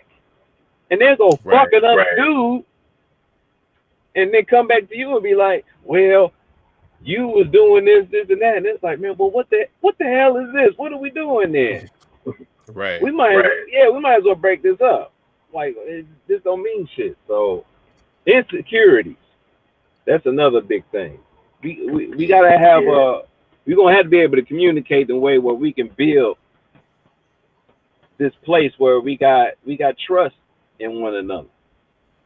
Or if we are gonna be on some playing games like that, we got to be able to have a conversation where we're open like that. We got to be up front. And I think that go back to even being confident to even have that conversation. And it's like, okay, man, this is where I'm at, and are you cool with it or are you not? At least we had the conversation. At least we put it on the table. Yeah. To express that. But other than that, I think that's it, man. Like I say, man, bro, man, I think we simple. We pretty simple, man. We don't want too much. We just don't want all that extra shit. We don't want the argument. We don't want all that. Yeah, we just don't want. We don't want the extra shit. Right. Yeah. I think that's like you need a woman to be what they would call submissive. Submissive. Yes. Yeah. Okay. Yeah. And that's a very thing. Times is changing now. The word submissive. That exactly. Submissive is becoming a very a very touchy word now. Because Yeah. women want to be so dominant now. I think that's what's making it so complicated. And I mean, respectfully, women should be dominant in certain areas, but they shouldn't forget that submissive role, there's strength in that as well. Yeah. And I think they need to try to still embrace that, or at least have a balance. Try to find a balance in doing that. Because men, I mean, because if women are just being just purely dominant, where it feel like in our household we're almost just we're competitors with one another. Yeah. I can't sync with that. I can't merge with a vibe like that. If I feel like I gotta prove myself, like just an example, if we're gonna be intimate, the night that we're gonna be intimate, we about to go in the bedroom and do our thing. I don't want no girl talking shit to me like we about to play basketball. You know, if we playing a video game, like, boy, I'm about to kick your ass. Boy, I bet you can't keep it up this long. Boy, you can't handle this pussy. You can't do this and that. I bet your dick stay limp in like 2 minutes. Like, you know, I'm making a sarcastic example, but I'm just saying about far as being competitive. Yeah, there's a time and a place where you just be submissive. Yeah. You kind of just roll with it. Let even with the women. This time we kind of gotta let the women just do their thing, man. We gotta let the women go ahead and do your thing. It's cool. That's I guess a way of saying men being submissive. Right. No homo. I mean, it's cooperation, really. Yeah. Right. That's the word. Really that's the better word for it. But with women, I don't want these ones now where they getting overly dominant. When I get in the bedroom and stuff like that, or if I want to connect with a woman, I don't want her to feel like I'm kicking it with my boys. You know, boys, we get together, you know, we bond by talking shit to each other. Yeah, we talk shit, man. We shoot the shit. That's what we call it. Yeah, man, that's how we bond. But with a woman, I don't want to shoot the shit with her like that. I want something different. And I think a woman need to understand that. I think they need to understand that, and they need to embrace that. And they're not weak for being that type of way when they're amongst guys or they're amongst their other half, the person that they dating with. So yeah, that submission, I think it's needed. Being submissive is needed. Yeah. Okay. I guess anything you would say, like, as far as like common interests, would that be important? Common interest? Well, of course. Yeah. Okay. Yeah, that's a given. That's a given. I mean, how else would y'all even get to the bedroom? Right. Y'all gotta. I don't think a lot of people consider that though. Really, like not very closely. Well, I mean, yeah. Well, I would say, far as where y'all would say we're in a relationship or we gonna live together, we gonna pay rent, or pay mortgage together. That's what I meant to say. Because of course, yeah. I mean, you can pay $40 and have some sex, and you don't even know their name. So yeah. But I was just saying, as far as, yeah, all right, this is turning into something real. We gonna move in, we gonna merge, we gonna do this and that. Yeah, common interest is, yeah, that's a given. That's a given. Yeah. We gotta relate on some common stuff. Yeah, I mean, what we like to eat, what we like to watch on the TV, what you do on the weekends, all that type of stuff. Right. Well, like our goals, you know, like, I mean, what you plan on doing? Like I say, the IRA, it's just so many different things where, okay, yeah, our minds are kind of on the same thing. Right. That's a plus. That's a plus. Not saying that has to be what it is, because it's some cats that's out here where they got crazy money where all they need is a woman to just be submissive. Yep. All you gotta do is just be submissive. You don't even gotta have no money, because I got all the money. Just know your role and be down with me. And if I come around with another chick, be down for that shit too. Or just know you ain't gonna be the only chick, and be down with that. So I think submission, and that almost go back to the submission. Being submissive is very important. It's just an important thing for guys. So I think submissive is the biggest thing. Okay. Yeah, I have to. I think that's where I'm at with that. Submission is a big thing. Okay. All right. So I got one more question. All right. So do you feel like there's like one particular woman out there that could possibly embody all that? Or would it be a situation where you're looking for like the best woman you can get that's out there? Like, is it more like matching or just getting like the best shit? I think it's a lot of women out there that you can find that do that. Where are you at? I think it's a lot of. The fuck? In Venezuela? Hey, listen. Hey, if you keep the secrets, nigga, you need to start spreading them. That's where niggas going. Niggas going to Venezuela to get them type of women. Hey, listen now. Now I done told Carway, I might have said it maybe once. I've been quiet about it, but hey, man, I've been trying to learn my Espanol, and I'm already saying I'm gonna give you a passport, and man, there's some places that I want to go to, bro. There's some experiences that I want to have, and I don't know if cats want to roll with me on that. That's why I've been kind of quiet. I'm like, man, yeah. But I know I'm gonna get into some shit, and hopefully I come back in one piece. But right. I got some plans, man. Man, there's some shit out there overseas. Man, it's some shit out there, bro. But as far as the states, I think there's women in the states. Yeah. There's a lot of them that they embody that. I really do believe that. I don't think everybody's fucking crazy. I think it's a women there. I know you say where they. I see your face. Listen, but I say I think, and I'm hoping at the same time. Yeah, I'm hoping it's true. Everybody can't be crazy.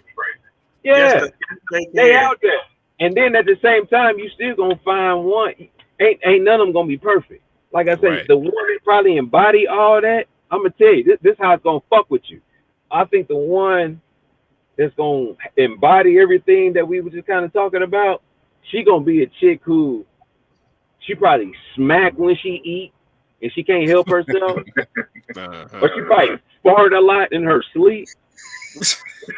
It'll be shit like that. But you gonna be like, man, other than that, she's perfect. It's gonna be something like that. I promise you, I think that's what it is. It's gonna be something just real quirky. You know, like maybe she leave the toilet seat up or she leave it down or some type of funny way where you know how women, they usually talk about the toilet. She do something with the toilet where you get pissed off. It's gonna be something like that. Right. Nobody's gonna be perfect. You did not say she fought in her sleep. Yes. All the time. Hey, man. Yes.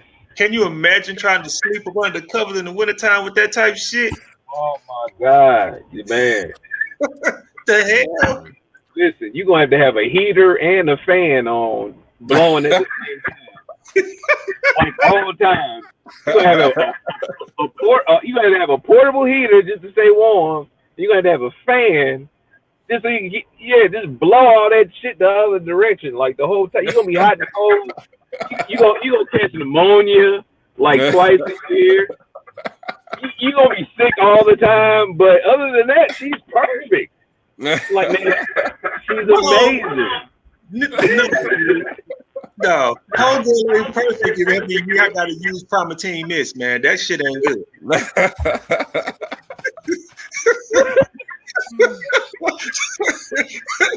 That ain't good, though.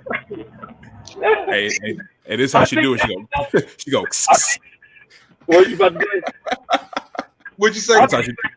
She go. I think in this world, there's gonna be such thing to perfection. In this world, shit don't be loud. Yeah, like the bed sheets is gonna like wave up. You know, like when she's it's gonna wave up like that. That's a hard ass squat there, boy. Yeah, like you feel the front, it brushes up against your leg when you next to it. Like, damn. Like, man, what did you eat? What did you eat? Yeah. Hey, you know what the fucked up thing is? You don't know what she ate. Yeah, right. Yeah, you know what I'm saying? Smell that shit and know what she ate. Oh my god. Hey, listen. Don't bring that up. Don't bring that up. Hey, me and this dude right here, we just cracked jokes about that the other day. Don't bring that up. And I knew I told you so. I said, Corey, remember that shit. Yeah, yeah. Corey, remember that shit.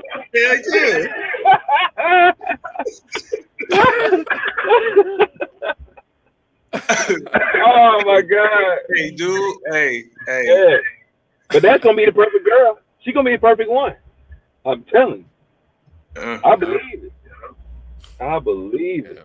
I guess so, man. Yeah. I don't know what to say about that. I don't know what to say about that, man. You can't tolerate that? Could you tolerate that? What's that? Farting all the time? If she had everything else covered, but she smack when she eat, she fart all night in her sleep, and just little funny quirky stuff like that. Yeah, like she don't be gassy no other time. And she's like, I don't know why, but every time when it's time for me to go to bed, every time I lay down, yeah, that's when I get gassy. My stomach I get gassy late at night. And yeah, or are you gonna sleep in the other room? No, we gonna make them motherfuckers sleep standing up. She can't lay down. She's gonna be a vampire or some shit. She got to sleep upside down or some shit. You know what I mean? Like a bat.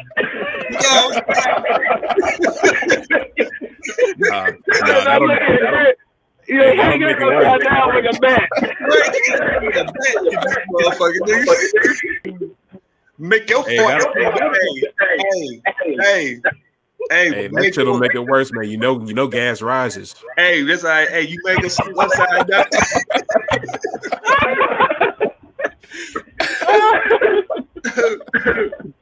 I don't know, man. You got to make us sleep upside down.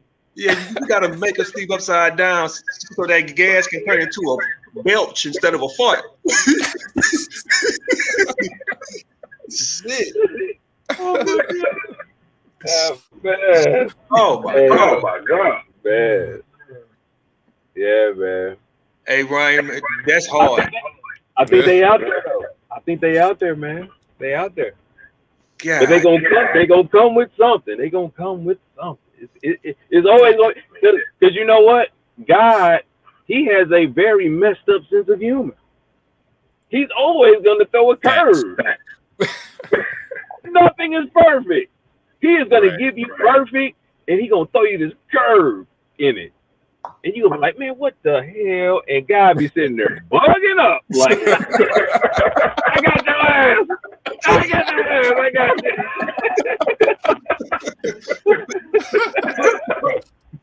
you. Man, he got a sense of, he got a sense of humor, man.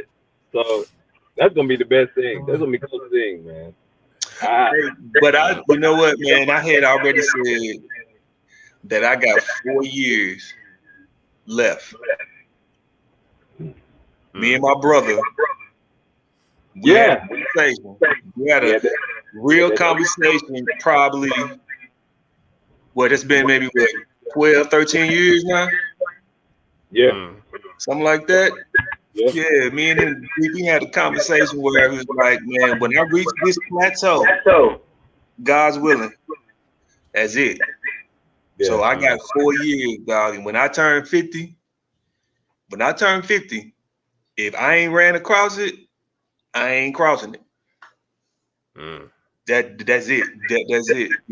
Because I've been by myself for as long as I have, and I'm comfortable. Yeah. And I'm peaceful.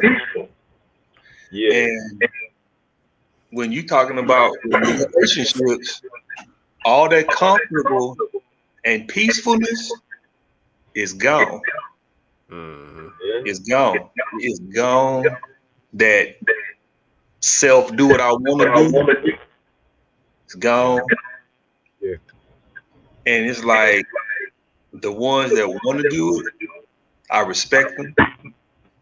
Yeah. But those are different type of animals. We all bears. That's a grizzly though. Everything else is polar bears and panda bears. Yeah. That motherfucker there, that's a grizzly bear. Yeah. They You be got on we got the black bear, we got the brown bear. all of them. Yeah, man. But that grizzly bear, koalas count? hey, like I say, people, and me and Ryan have had this conversation a bunch of times. Yeah. I got so much respect for my stepdad. Mm-hmm. Yeah. Talk about it. Yeah. Real talk. I got so much respect for him, not just because of who he is what he decided to deal with in the process of who he is. Yeah. You can't help but respect that, dog.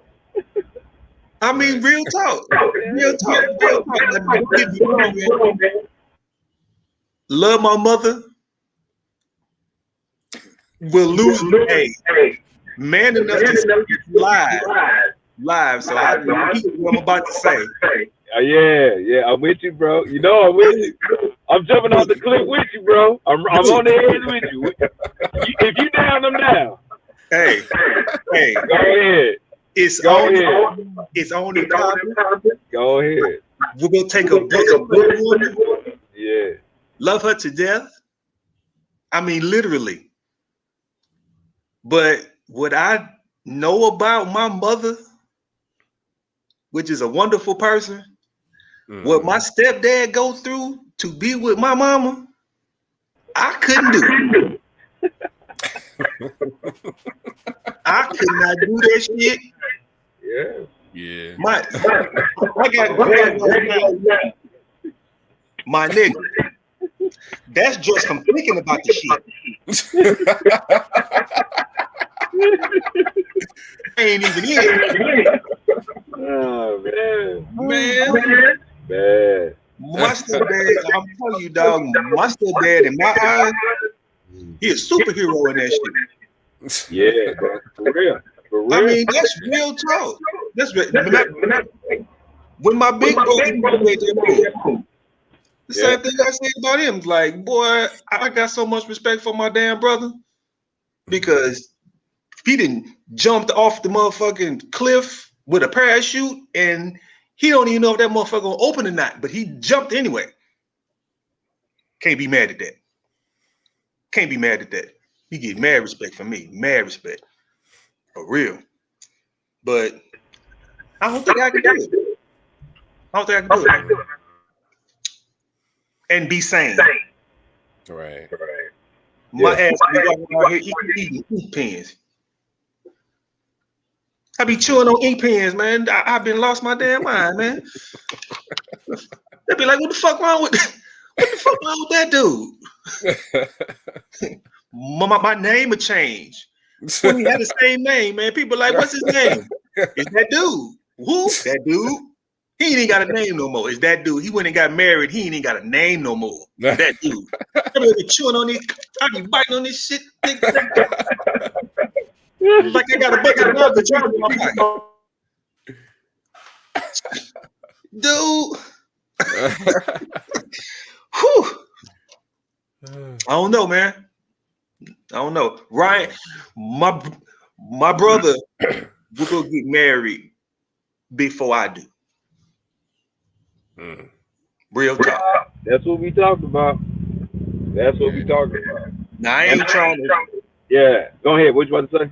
I finna say I ain't saying it in a bad way.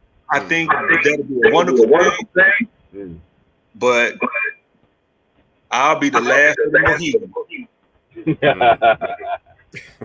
Because y'all know why I ain't told Corey, but you know, me and you, we talked about it. But yeah, I'm already I'm going through a phase now where, man, I want a daughter. Wow. Okay. I'm at that place now. That's why I sent y'all that message. What Carl Wayne know, but Corey, when you got the message too, and I said, man, I hate y'all niggas. Y'all got daughters.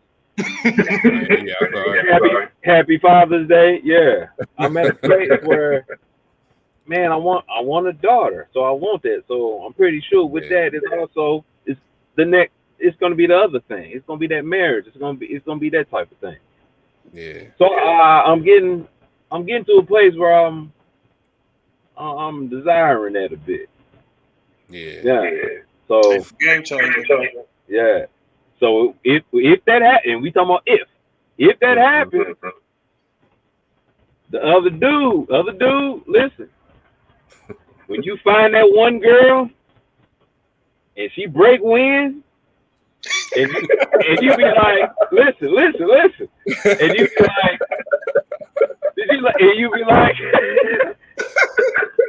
be like, did you order a number 4 at Wendy's? And with she be cheese? like, how you know? Yeah, with cheese. And she be like, how you know? She's the one, bro. She's gonna be the one. I'm telling you.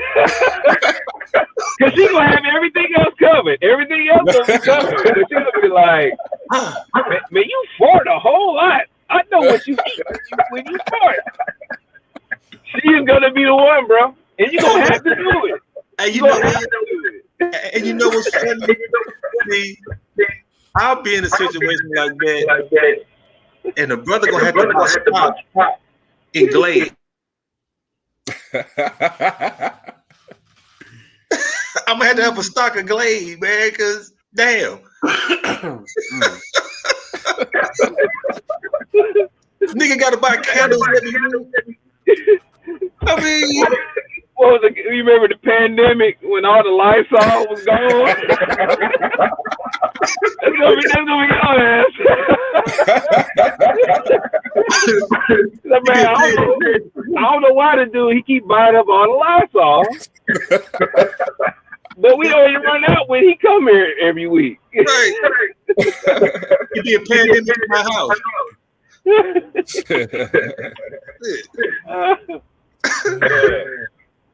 But that's gonna be that unconditional love, though. She gonna have that unconditional love.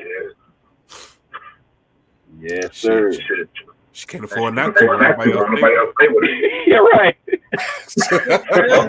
Ain't nobody else got no Lysol budget. They ain't got no budget for Lysol. See, nigga, she built up some character. You gotta sleep with a house all year. Yeah, right. Y'all gotta repaint the walls every year. You got to do all that. But other than that, she gonna be perfect. She's gonna That's be enough. Fuck you mean other than that?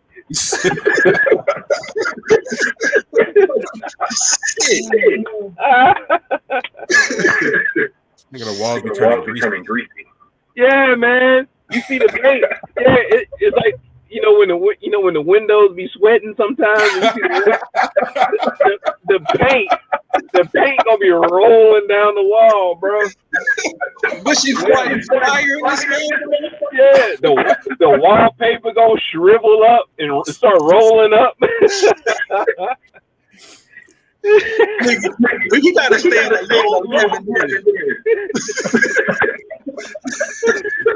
Shit.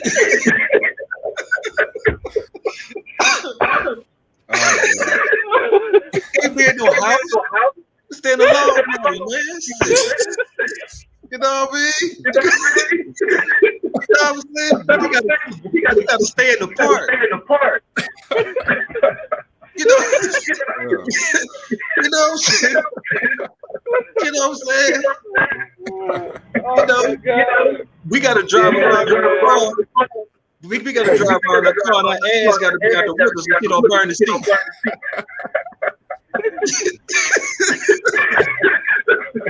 Shit. So let the house get foreclosed on purpose. Oh my God. Exactly. Oh my God. Exactly. Man. Oh man. He'll be looking around here, wondering why I got a box of plug-in glaze. I got a whole box. I got a box of plug-ins, man. Okay. That's gonna be my theme song every morning. I'm gonna be like, plug it in. Shit. Oh man. We got the executive sales membership. Oh Great. my God. Bro. It's gonna be a catch though. It's gonna be a catch. And she gonna be Hey, you know what? From now on, man, every chick I'm gonna be thinking about this damn conversation. Feel like my brother drinks the shit out of me. He drinks the shit out of me, boy. Damn. You're gonna be sniffing in the air every day. You're gonna be sniffing in the air like, is she the one? Right. Is she the one? You be smelling shit like that. She Canary. She eating clean. She got a clean That was for a Greek salad, right? You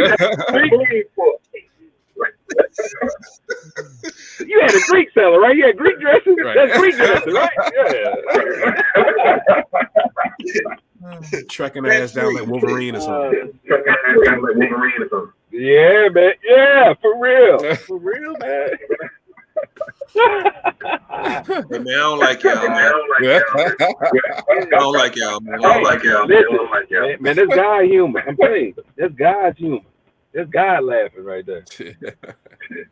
Right. Man, he got a punchline. He got punchline for us. Oh man. Man, how long we been at this? 1 hour, 48 minutes. Yeah. Yeah. Man, we might as well run it up to 2, man. Run it up to 2 hours, man. Let's kick this shit just a little bit more long. All right. Couple more minutes. See what else Why I got not? sitting around here. Yeah. I know it's some current events. There's something going on, man. It's a whole lot to talk about. Yeah. Yeah. Go ahead, bro. Go ahead. Yeah, let me see if I can find something real quick. All right. Did you hear about the girl that run track? Did you hear about they trying to cause her smoking weed? Yep. Gave her 30 days. Damn.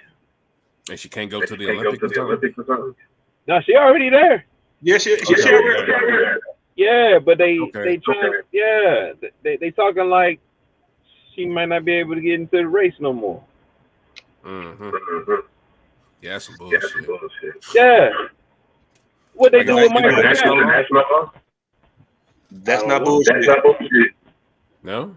No. What about Michael Phelps? You remember when Michael Phelps was smoking dope and swimming? How Yeah.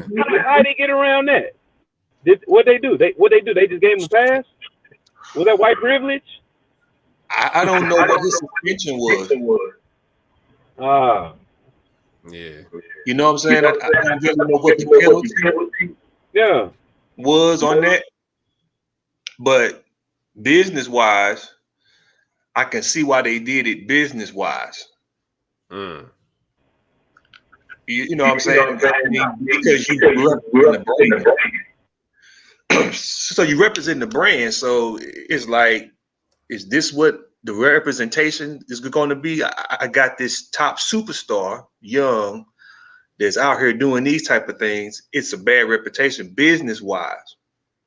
So I'm looking at it on a business standpoint.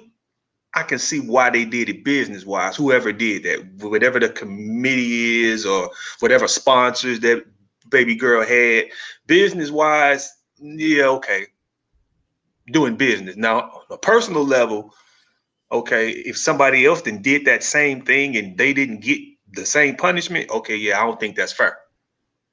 I don't think that's fair. If somebody else was up under that same umbrella, did the same exact thing under the same circumstances, and they didn't get penalized, yeah, now we finna start paying attention to, okay, what the fuck is this? Is this a skin color thing? Mm-hmm. Why I brought up, Yeah. Man, look, man, if somebody smoking weed can smoke you in a foot race, you want her on your team. Man, you damn right. She's not human. She's supernatural, man. Man. For real. And she's just 21. Yeah. Yep. She's just 21, man. Yeah, man. And only 5'1". Like that makes a big difference. Like, you know, most people can act like they'll run really fast. They're taller, so because they got, so they got longer strides. So like that plays a big role in being able to actually run fast. 5'1". She's 5'1". I didn't know that. 5'1". Yeah. She is teeny. Hey, look. She is Sonic the Hedgehog for real. Real talk. And look, the nigga that was interviewing her after the race, he had the mic right down here, right? Damn. She is tiny. Man. She is Sonic the Hedgehog for real. Like, real I didn't want to say it, but you know, with her hair, her hair looked like. You remember when Sonic, Corey, you know the one. Which Sonic was the one? Which Sonic was the one? Yeah, we turned yellow. The yellow. Yeah. I knew you knew what I was talking about. I knew it. She looked like Sonic with that bright ass hair. Oh my god! And she's 5'1". Yeah, so her feet her feet be spinning just like the hedgehog. Right. And she's amazing. She is amazing though, bro. She's the thing about her I like is that her pickup speed right close to the end of the race. Last 30 meters, 40 meters, she can walk you down. Walk you down. And because I remember she bragged. Yeah, right. You got that I'm the shit attitude. Yeah, respectfully. Yeah, man. That's what made me sing out that message. I was watching. I was like, man, I'd have fell in love with that girl. I'm like, man, for real. Like, man, that chick, man, she off the chain. Yeah, she is off the chain. Yeah. Like you said, it was the brashness. I think the brashness is what did it for me. Like you said, man, the way she knew she was kicking everybody's ass,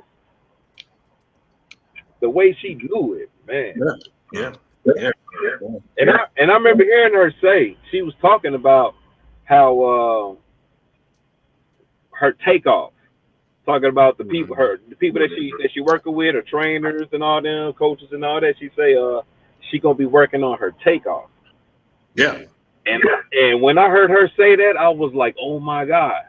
Because she already kicking everybody's ass, like you say, like close to the end of the race or right in the middle of it. That's where you see her pick that speed up. Mm-hmm. And that's where she kill everybody. And she's still working on her craft. Is she talking about getting her start, her takeoff better? Man, she ain't going to be able to be fucked with like at all. Yeah. She a monster now. Like, man, what is she gonna be when she keeps perfecting what she already got going on? Yeah. Right. All right, man. Yeah. They gonna start throwing banana peels or something. They gonna have to sabotage her. They have to do something. So yeah, because she's gonna embarrass. She's gonna embarrass these folks because she embarrassing them now. Yeah. She'll be winning this by no inches. She be blowing these little chicks. Crazy. Yeah. She all right with me. Man, straight up. She's all right with me. Yeah. Yeah. She might make me actually That's start what's watching up. traffic. Hey man. Hey, she's something to see. She's something to see, man. It's kind of like how when Carl Lewis first and Gail Devers. You remember the chick with the long fingernails that used to jump hurdles and run 100? Nah, I don't. It's another look. Yeah, same thing. With short, long, V fingernails. Black girl, kicking ass. Mm-hmm. Same way with both. Boy from Jamaica. Yep. He's brash, cocky, and he talk mad. And he got 3-4 world records. Yeah. That's what's up. Hey, you know what? I just thought about a combo that I know that should get us blocked. Okay. Have you heard about the transgender that just won Miss America? Oh shit. Miss America in Nevada. We should get blocked for this, because y'all better not hold nothing back. Don't hold nothing back. Do we got it? There's a transgender, a man that turn a woman. Mm-hmm. She just won Miss America of Nevada. You know they got each state. Mm-hmm. She's the queen or the Miss America of Nevada. So what do y'all feel about that? As far as that Miss America thing, now they're really putting these transgenders in there where men is men. Mm-hmm. Men are outdoing women as far as beauty in Miss America. And there's a story about a transgender where a dude turned into a female in I think The Strongest Woman, you know, where they do the weightlifting. Mm-hmm. There's a transgender dude turned into a woman trying to compete against the women's class of Strongest Woman. And right there alone, there's you got an advantage, because naturally you're a fucking man. You got this natural human strength that's stronger than women just off of that. Mm-hmm. And now you already done some little changes to yourself to make yourself look like a woman or whatnot and all that, and you're trying to combat or compete with natural women, with their natural essence, their natural strength. You already got them beat. It's like a cheat code. Yeah, they don't want women to have nothing. Yeah. So that's the thing. It's like, and I think it's funny, and I think it goes back to God's sense of humor, where you know how much women, they always embrace all the little gay boys, and yeah, he my friend, and we be kicking it, and let gay people be gay people, this and that. Like, man, this is the karma that y'all getting for trying to embrace that, because now these he-she's is about to take all y'all women's jobs and y'all positions and y'all talents. Like, and that's another thing I was gonna ask. Are there any women in the WNBA that can dunk? Is there any women that can dunk yet? There's a couple of them. I forgot that tall chick that used to play for the LA Sparks, Lisa Leslie. Leslie. Shit, that's way back. Yes, way back. So yeah, okay. It's been a while. Yeah, it's been at least a couple women who could dunk. It's been a couple of them. Yeah, but the transgender is gonna be the one that jumped from the free throw line like Jordan did. Right. Hey, you know what's fucked up? Like, somebody's gonna be insulted by that statement. But it's gonna happen, right? I mean, you can see it, right? The transgender is gonna be the one that's gonna make people want to watch the WNBA. Right. Yeah. Because they're gonna be doing all the They gonna be flying and soaring in the air like us niggas do naturally. The women can't do that naturally in their essence, in their being, but let the transgender come in there with that low key testosterone, that natural testosterone they got in them, where they can jump off the fucking free throw line and dunk. The ratings gonna go up. Hey, you know what? Hey, that's And then the the women agenda ain't right gonna be able there. to play ball no more. Hey, you know what? That is the whole agenda right there. They trying to get them WNBA numbers up. That's what this is all about. Yeah. Yeah. And like I said, and back to the Miss Nevada, they trying to say that these he-she's are more beautiful than a real natural woman. What the hell is going on? Well, no shit. They got all these prosthetics and shit and surgery. Like, yeah, you better be. Like, you had help. That's scary, man. That's spooky. Man, I can't comment on this shit. That's spooky, man. It's scary out here. It is Halloween all year round. It's scary. Listen, man. the way I see it, though, like, what you say? No, go ahead. Y'all gonna say, like, the way I see it, like, I feel like, fuck it, like, y'all go ahead and do what y'all gonna do with this whole shit. And let this shit run to its natural conclusion, because it's gonna get there. You're gonna, like, I mean, personally, like, as far as, like, you know, Miss America or, like, these pageants and all that shit, like, I could give a fuck about all that type shit. But as far as, like, sports, go ahead and let this run to its natural conclusion, where you're gonna have all these transgenders breaking records and, like, you know, on some combat sports shit. You know, they out here breaking women's heads and all this shit. Go ahead and let the shit run to its natural conclusion, just so we can say we told you so. Yeah, that's how I feel about it. That's how I feel about it. It's like, I ain't even trying to fight this shit, honestly. Like, y'all go ahead and do what y'all gonna do, and then we're gonna see the results of all this, and then we can say, see. Yeah, I'm with you, bro. I will be one of the ones pointing my finger. Like, aha, I'm one of the ones. I will be the petty one. I'm gonna be like, aha, see, y'all stupid.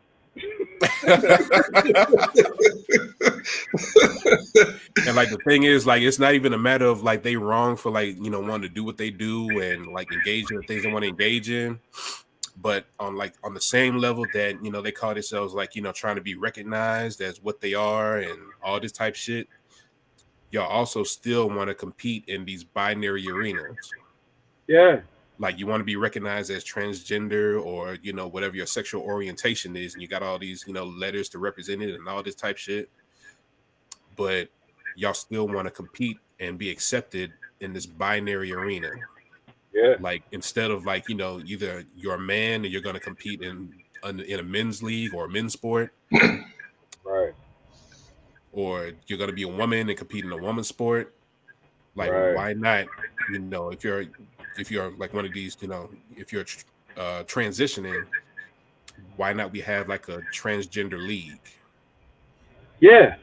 That's as much recognition as anything, and you're not, like, you know, creating these, like, imbalances in these other arenas. Yeah. That's how it should be. Right. You see that, and these motherfuckers are smart. They know that that's the thing. That's what it should be done. But you can see it. But the narrative, that ain't what they trying to do. Right. That ain't what they. That ain't, like you said, the agenda. That's not what they're trying to do with that. They're not just trying to make a whole nother Olympic for transgender and a whole nother work class for transgender. They got a Special Olympics. They do, right? And nigga, why am I watching wheelchair niggas, like, trying to dunk? Right. Yeah. Man.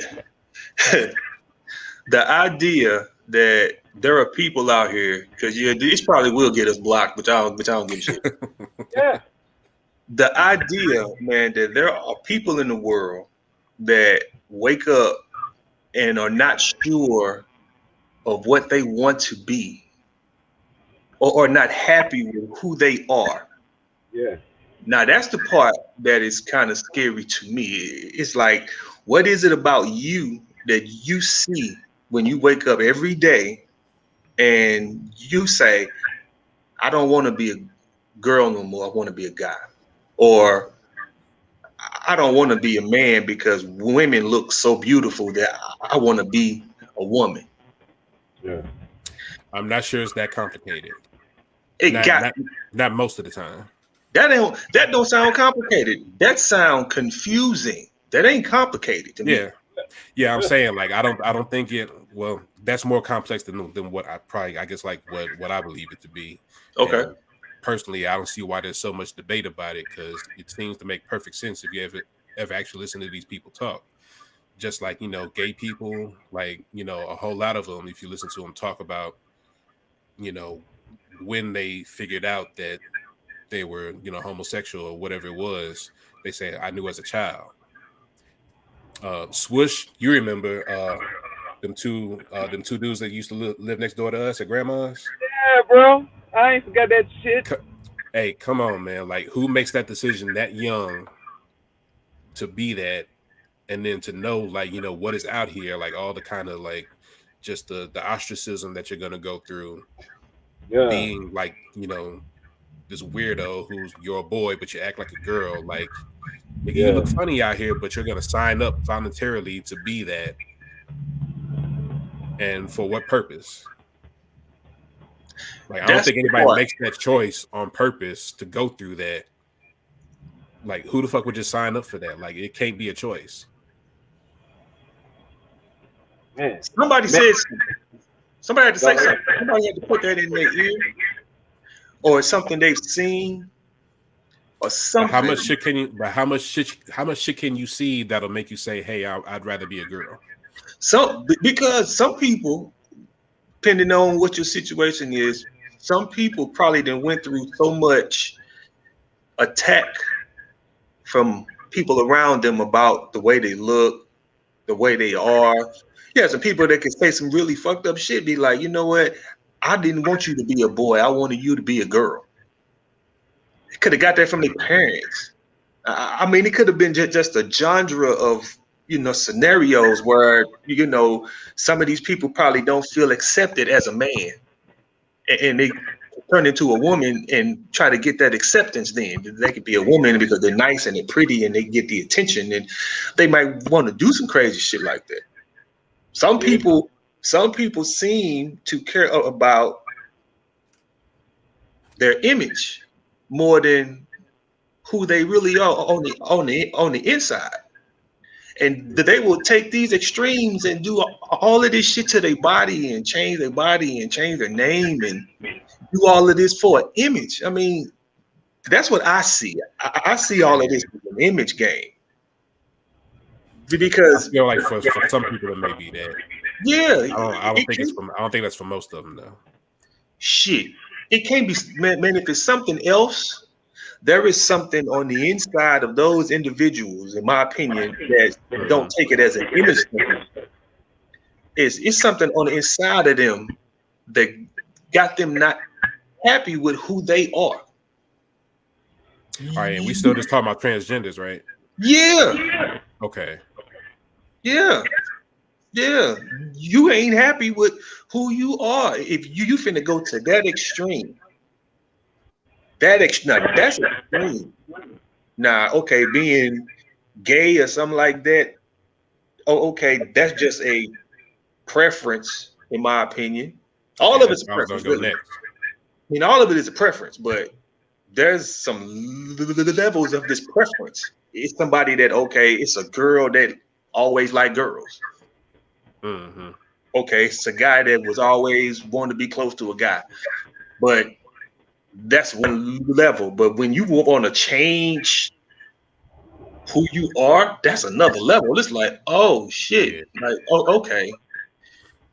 Now it's really time to pay attention because it's like you've been a boy 13 years and now you turn 15, 16, you talking about you want to be a girl now? Yeah. Mm-hmm. What's the problem? I think the only reason that that's such a normal, like almost a normalized conversation now is because it seems to be so accessible now. Which is good. That's within reach for a lot of people now more than before, where it may like only get to a point of like you can be in drag or some shit. Yeah. That's as close as you can get as a man to becoming a woman if that's what you want to do. And now it's just so much more in reach that you could, change your whole gender. That's becoming a normal conversation, younger and younger, where you do the hormone therapy and you're considering surgeries and all this type of shit because it's within your reach to do it now. Yeah. Like I said, the ones that do it, I mean, I don't have no personal feelings towards it. You know what I'm saying? Because if you ain't happy with who you are starting off from birth, what God made you to be, if you're not happy with that and you want to go out that route, okay, do you, but it don't make sense to me as an individual that wake up every morning and I'm proud of who the hell I am. So, people that's proud of who they are and what they stand for and where they are, and they can accept society as, okay, yeah, I'm a black male man. This is who I am all day, every day. I'm not changing that for appearance, society, to fit in. None of that. I ain't doing that. I mean, there's something about me as an individual, about myself that say, God damn it, I love me, and this is who I am. That's what I'm saying. The people that, change to want to be these transgenders and try to jump into these other sports that men are doing, is women that want to do that. It's kind of suspect because, see, me, if I was playing football, let's throw a perfect example like this. If I'm playing football as a man and there's a woman that I know that then decided to be a transgender and makes it to play football with men, I'm gonna knock you on your ass. It's legit. You out here, you want to be what I am. Well, let's see. Because if you come around the corner with the football, I'm gonna crack you. I ain't gonna treat you like, man, that's a girl. You know what I'm saying? Like it's a real woman. What they're looking for. Yeah, exactly. Yeah, exactly. So it's like, those scenarios, it rattled my cage. It rattled my cage, man. When it get that serious. Yeah, I can't do it, man. Well, I guess now that almost like kind of blends into like another conversation, which I don't know how much y'all paid attention to, like what they call the manosphere. And like all these dudes that's, kind of like almost like swearing off of women and, caught themselves trying to get their own shit together and, just not wanting to deal with women for the most part. But like a whole lot of these dudes, like they look at a dude like say The Rock, right? So The Rock is, big built dude. He, wrestled and he's got like this perfect smile and all this type of shit. And they would look at him if he were to say something like if you would have asked The Rock, hey, how do you deal with women? Like, how do you like get over with them? And he say some shit like, just be yourself. And they'll be like, okay, well, yeah, that's easy for you to say because, you're The Rock and, you got all this muscle and money and perfect smile. So, yeah, you can't understand what it's like to be on this side, struggling, trying to figure out, why the women don't fuck with me like that. And you ain't got no game. They don't get that, though. Like, if you, like, try to, like, actually run down why what The Rock said makes sense, they don't get it, and it's because like I feel like the explanation is too simple when you say just be yourself. Be yourself is legit because like it's really a matter of like you actually being happy with yourself first. Thank you.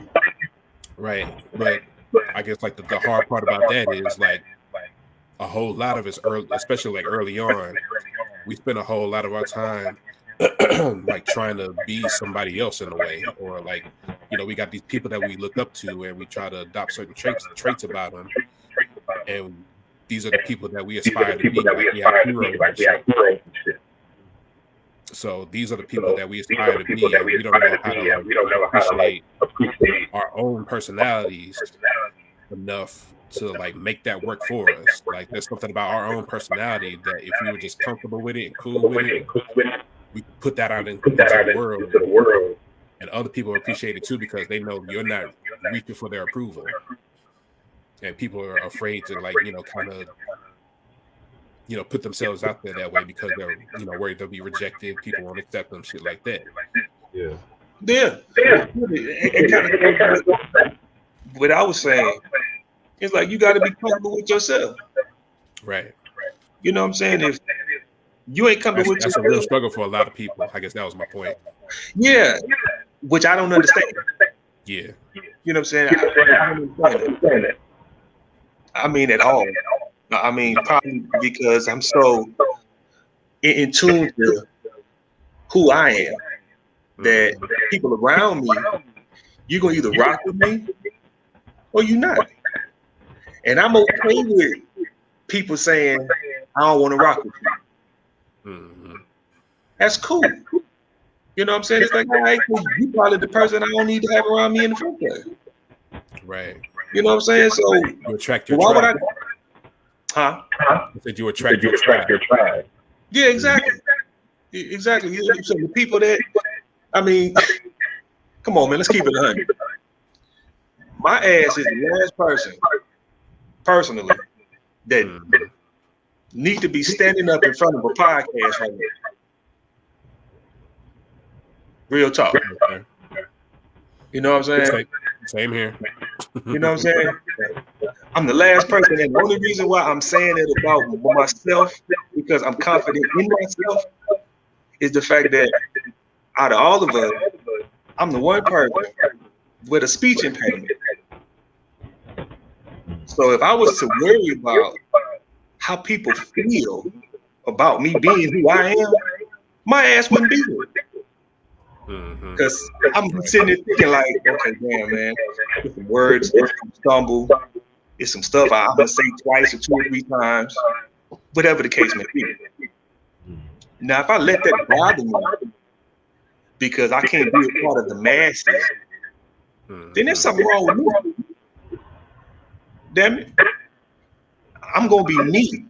This is who I am all day. And the ones that's going to rock, gonna rock. The ones that ain't, all right. We can go back to that conversation about Kevin Hart kind of quick. About him responding. Like, man, fuck y'all. I'ma do me. That's why I don't understand the transgender thing. It's like, what is it about you that you ain't happy about you that make you want to do that? What? Is it a matter of being happy with yourself, or just legitimately you don't feel like you are who you were born to be? Like you could be confident, like just like, and I was going to go into like homosexuality, right? Like, do you think people can be born homosexual? You kind of got to echo. Okay, hold on.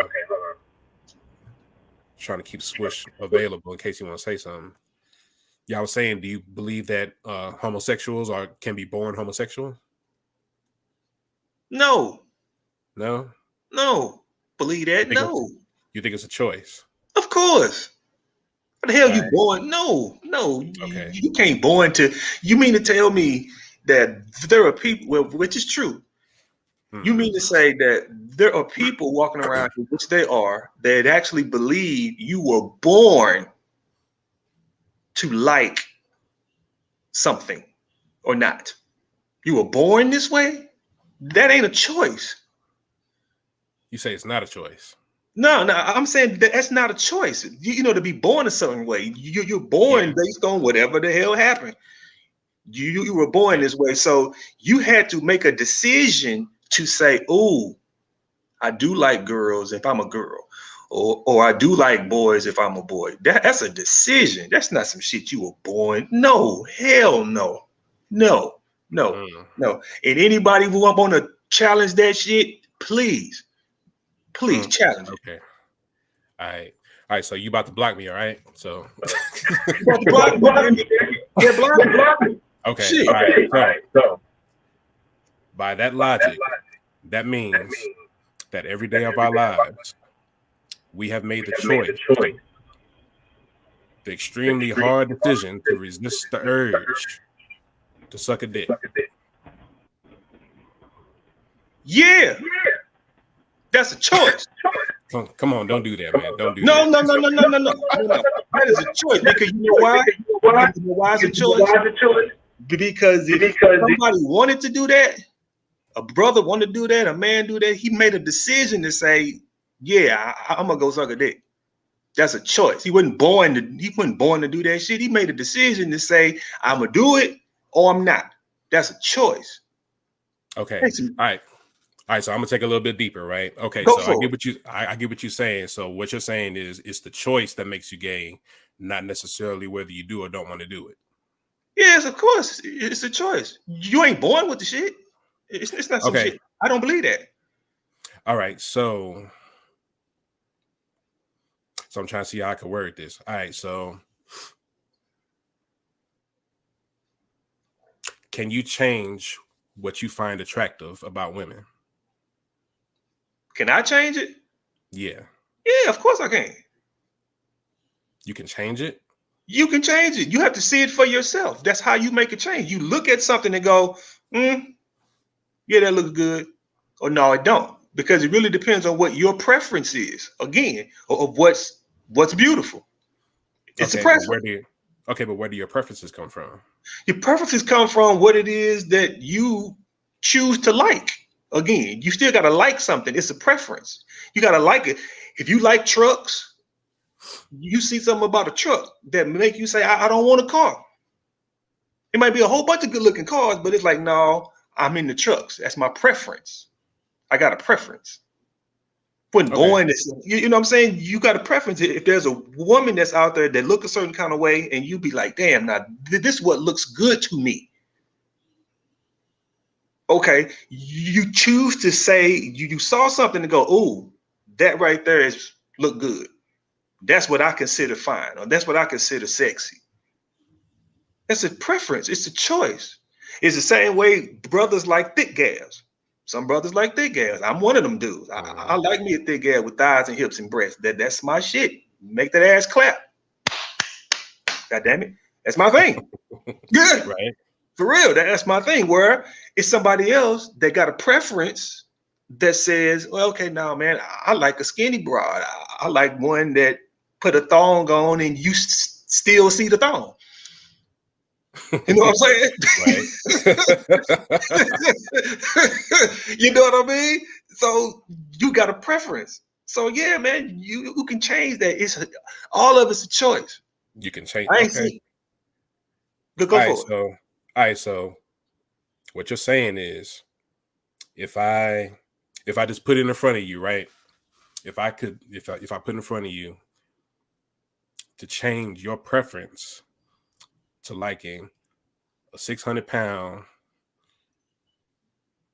super duper dark, light can't escape her black, ugly chick with a Jerry curl, you could switch to that if you wanted to. Yeah, it's a choice. Yes. Word? Yeah. Yes, you can. There ain't shit you can't make a choice to do. There's no such thing. There's no such thing. I'm not saying fuck her. I'm just saying when you see her, can you make your dick get hard for her? Just by seeing her? Just by seeing her. If that was my choice, yeah. Yeah. Really? Yeah. Yeah. If that was my choice. If I saw that, if I saw all that ham hock and cheese and shit, hell yeah. Nigga. Hey, you know yes. What? Yes. That is a choice. That is a choice, bro. All day long, man. There is nothing. Stop laughing, man. You know I'm right. Stop laughing. You know I'm right. Shit. You know I'm right. Know what? I think you special. I think you special. No, that's real. That's real. What you say, right? I agree. I agree with that. Word? It's choice. It's all about a choice. I think they can choose. I don't think none of that stuff was I was born this way.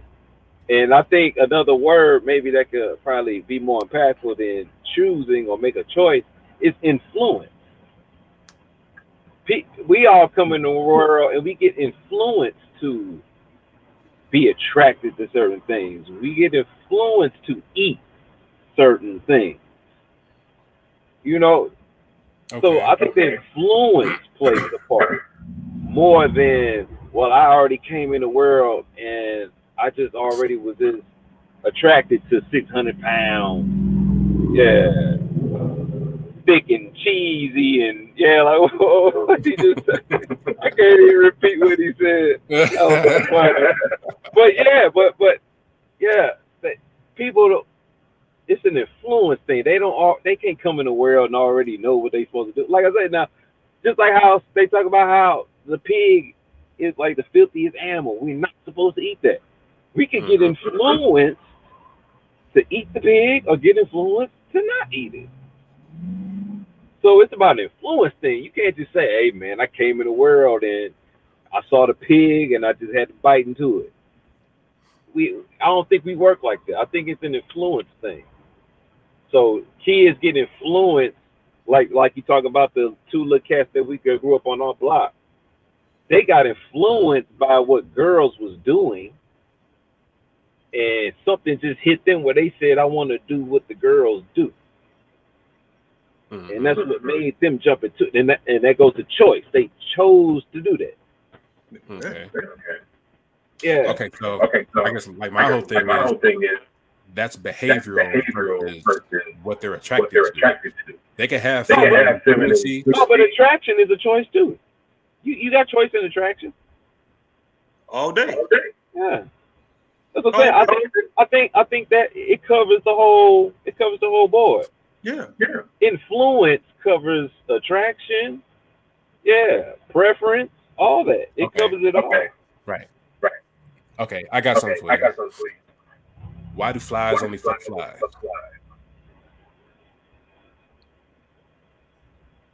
That's what they're trying to do. Why? Because possibly that's all they've been around. Anything else outside of a fly is a possible enemy. You ain't gonna be attracted to an enemy. So you ain't gonna be attracted to no dragonfly. You ain't gonna be attracted to no bee or no ant. That ain't something that's within their genetics. It's part of their genetics to be attracted to what they're accustomed to being attracted to. In my opinion, same way with lions having sex with lions. You don't see lions having interest in no damn tiger or having interest in no fucking hyena. That's an enemy. Well, lions have fuck tigers. You ever heard of a liger? Okay, yeah. That's some real shit. Yeah, that's some real shit, though. That's some shit in captivity that they made them motherfuckers. I'm talking about in the real world where that ain't happening. Now, if you're being forced to do some shit, then if you force me to, if you grab me and tie me together and make me do some shit where I ain't got no choice, then I'm doing some crazy shit like that too. But in the real world, no, you ain't seeing that.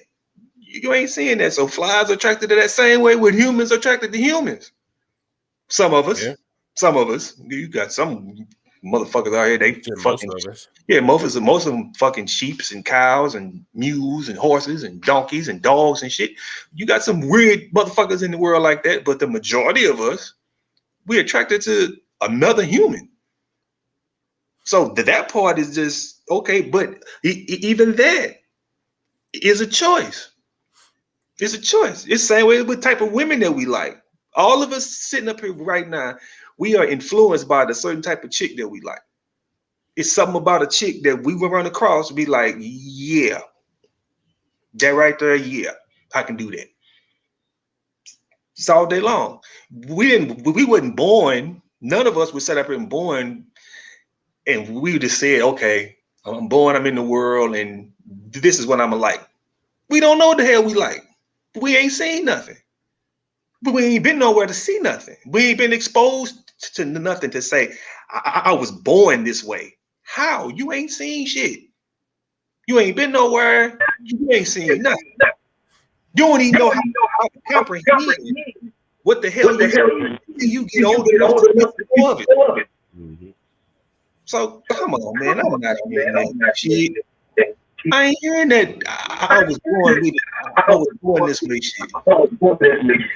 No. All right, so when you went into genetics, you kind of made my case for me, because I mean that's really the baseline for negating choice. If you're genetically predisposed to fuck with a certain thing, that's not your choice. It's what you are, so that's what you're supposed to fuck with. Now with us, we happen to have like a broader range of what we could fuck with, because there's so many different variations of us. So Okay. we could be into, as as a black person, you could be into white women, black women, Asian women, Middle Eastern women. And it's just a matter of like, okay, well, which one appeals to you most? Mm-hmm. Mm-hmm. But Mm-hmm. overall, it's supposed to be humans, right? Human women. If you're a man, right? Okay. Basically. Okay. All right. So what kind of switch can you possibly flip? Because all right, now put it in reverse, right? So women have the same thing, right? Mm-hmm. Like women have a natural attraction for these certain characteristics in a man. Like, men, we like, big titties, big ass, pretty face, right? Long hair, shit like that. Women like, chiseled chest, big arms, shoulders, and a good jawline, like shit like that. Like these specific characteristics. These are Say the a good things. jawline. Yeah, like legit. And these are the different things that, they're just supposed to be naturally attracted to, right? All right. So how is it that a man can find those things, the same things a woman naturally finds attractive himself? How can a man find? The I want same. to go ahead. How can a man find the same things that a woman naturally finds attractive himself? Because I mean, these are like really specific things, right? Right. Jawline, big chest, big arms, beard, like all that shit. Like personally, I cannot see myself being attracted to hairy man ass ever. Okay. I'm positive I don't have a choice over that. Like since kindergarten, I've been into like thicker women, right? Okay. Like I know this to be a fact, and that hasn't changed for the most part. Like I can find other things attractive just because, like, I can recognize beauty when I see it, but my preference is thicker women. Right. Yeah. Right. And I don't feel like I have a switch for that. Okay. So how does a man find the same things that a woman finds naturally attractive for himself as a choice? You know what? By choice, and I'm just speculating because I don't know, but I'm speculating that if that particular guy, whoever he is, has been possibly rejected by women a lot, he try to make his move and try to be around certain type of women that he want to be with, can't find that, can't see that, and he end up having a conversation with a guy that can relate to what he's talking about. That dude might be like, you know what? I can't find this in a woman, but I talked to this dude and he got more understanding in what the hell it is I want than a woman do. So now he's been influenced by a conversation from another dude to make him possibly switch goddamn plates. So instead of batting right-handed, he now want to go bat left-handed because he can probably get what he want from this dude. Takes away from all of the looks and views and all of that because the stuff that you name that we like as men, that's kind of superficial shit. Okay, nice ass, pretty But it's smile. natural though, right? I mean, yeah, it's a natural reaction because it's like, okay, yeah, I know what makes me go, oh shit, that's fire. That type of chick look good, but okay, that's superficial. That's that right now, like, okay, yeah, okay, I'm 19 to 50 mindset. you reach a point where you be like, okay, them big ass titties, the motherfuckers ain't gonna stick up there when she 55.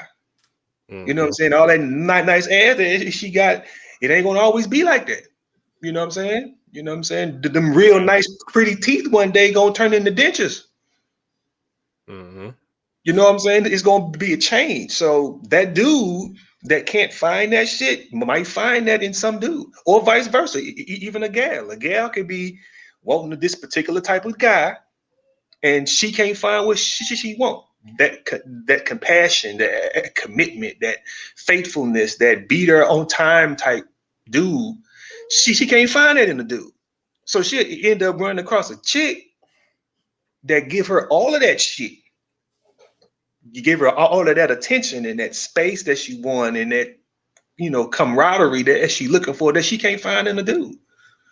So that's again, kind of what Rob was saying. It's an influence. You get influenced by that shit that'll make you go that route because that type of influence sounds good. It makes you go, ooh, that's the shit that I want deep down inside. It'll make you go that route, depending on how strong you are. Some people say, you know what, fuck it. I'm gonna wait it out. I ain't going that route. I ain't doing that shit. I don't give a fuck how good whatever the next dude say and what he can do for me. I'm not on that. I want a woman. This is what I want. And some motherfuckers will go for the rest of their life and they never get it, but they ain't gonna flip over and cross over. You just ain't gonna do it. It's the same way with a lot of black men that don't want to mess with black women, mess with white women. Mm-hmm. They feel that, hey, the black queen is who I'm supposed to be with. That's what I'm supposed to have all day, every day. I don't give a damn what this white woman got, how much money she got, what she can do, how freaky she in the bed, what my benefits could be. All of that shit could probably be right there. He'd be like, this is what I want. I want this. And I gotta have it this way. I gotta have it for my black chick. So it really depends. Mm-hmm. But to be born, which is the topic that we were talking about, being born, to say that, okay, I'm this way. No, it's a choice. It's a choice. There ain't shit that we do that don't come with a choice. Nothing. That we can physically have control over. Let me be more precise. We can physically be in control over some shit. And we don't have a choice. It's a choice. We make a choice all day long. Okay, when our partners is gone. We lost Swish. Okay, he might pop back up. It's either that or his battery went down on his phone. Mm-hmm. Yeah, I think it's a choice, bro. I think that's a choice. I think all that we do is a choice. I can see it. Like, I mean, on the level of whether or not you decide to engage with something, whether or not you choose to, like, as a man, if you choose to go pursue a man, that part is a choice. Mm-hmm. But if you never decide to make those moves, to ever try to talk to a dude, ever try to date a dude, if you never make that choice to go forward and say, this is what I'm gonna do, everything else takes place in your head, and a whole lot of that you don't have control over. As far as what? What you mean? Everything that's in your head? As far as what makes your dick hard. Oh yeah. I mean, I don't think you can control that. You can control it if you ain't exposed to it. You got control over that shit to a degree. Okay. All right, but if that is what you're exposed to, say you're like, working in like a, some sort of, public industry or somewhere, like, say you're a gay dude, like in your head, right? Okay. And you work in the industry around all dudes. Okay. Okay, so you're exposed to this all the time. And right. So if the control mechanism is to not be exposed to it, well then nigga, you gay because you're around this shit and it's making you hard.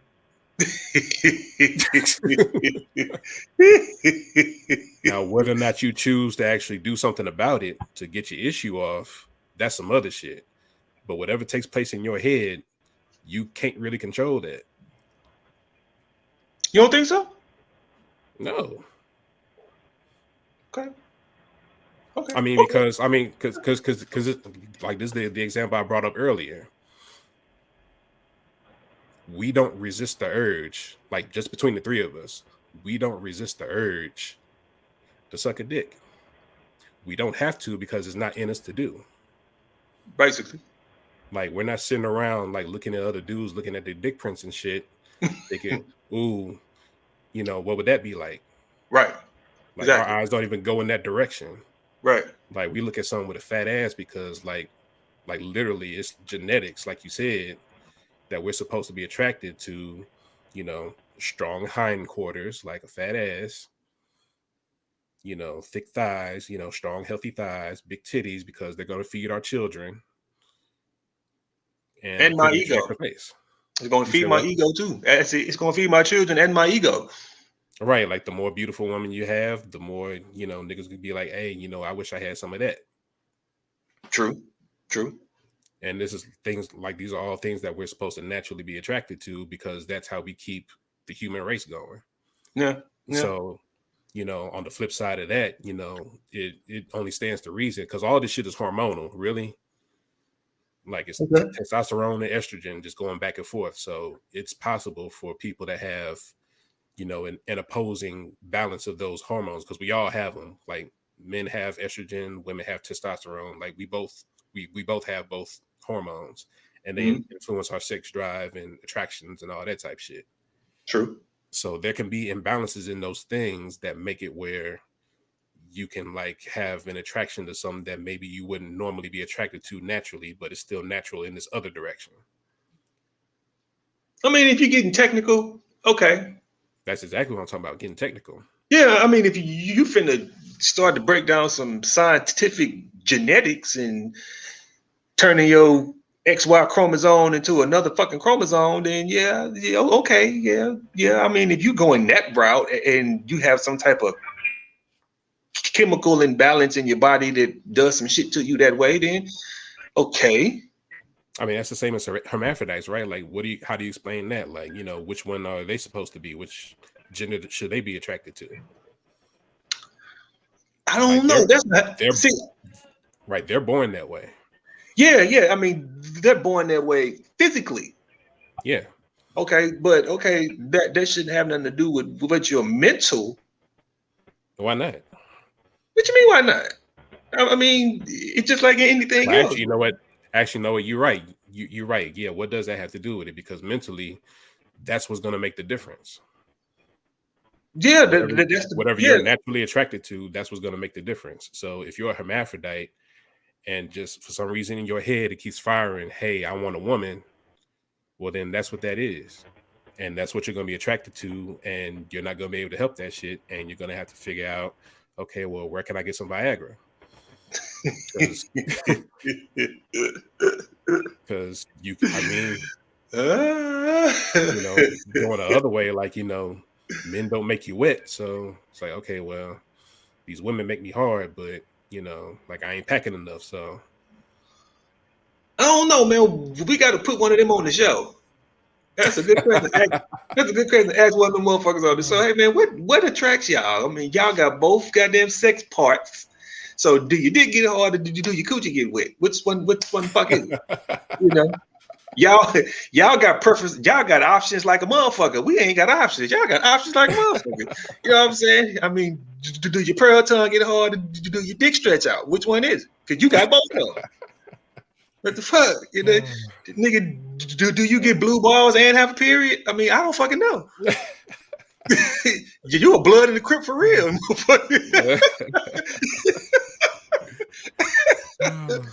You got the blue and the red going, so shit. I don't know. Hey, Swish, you still there? You good?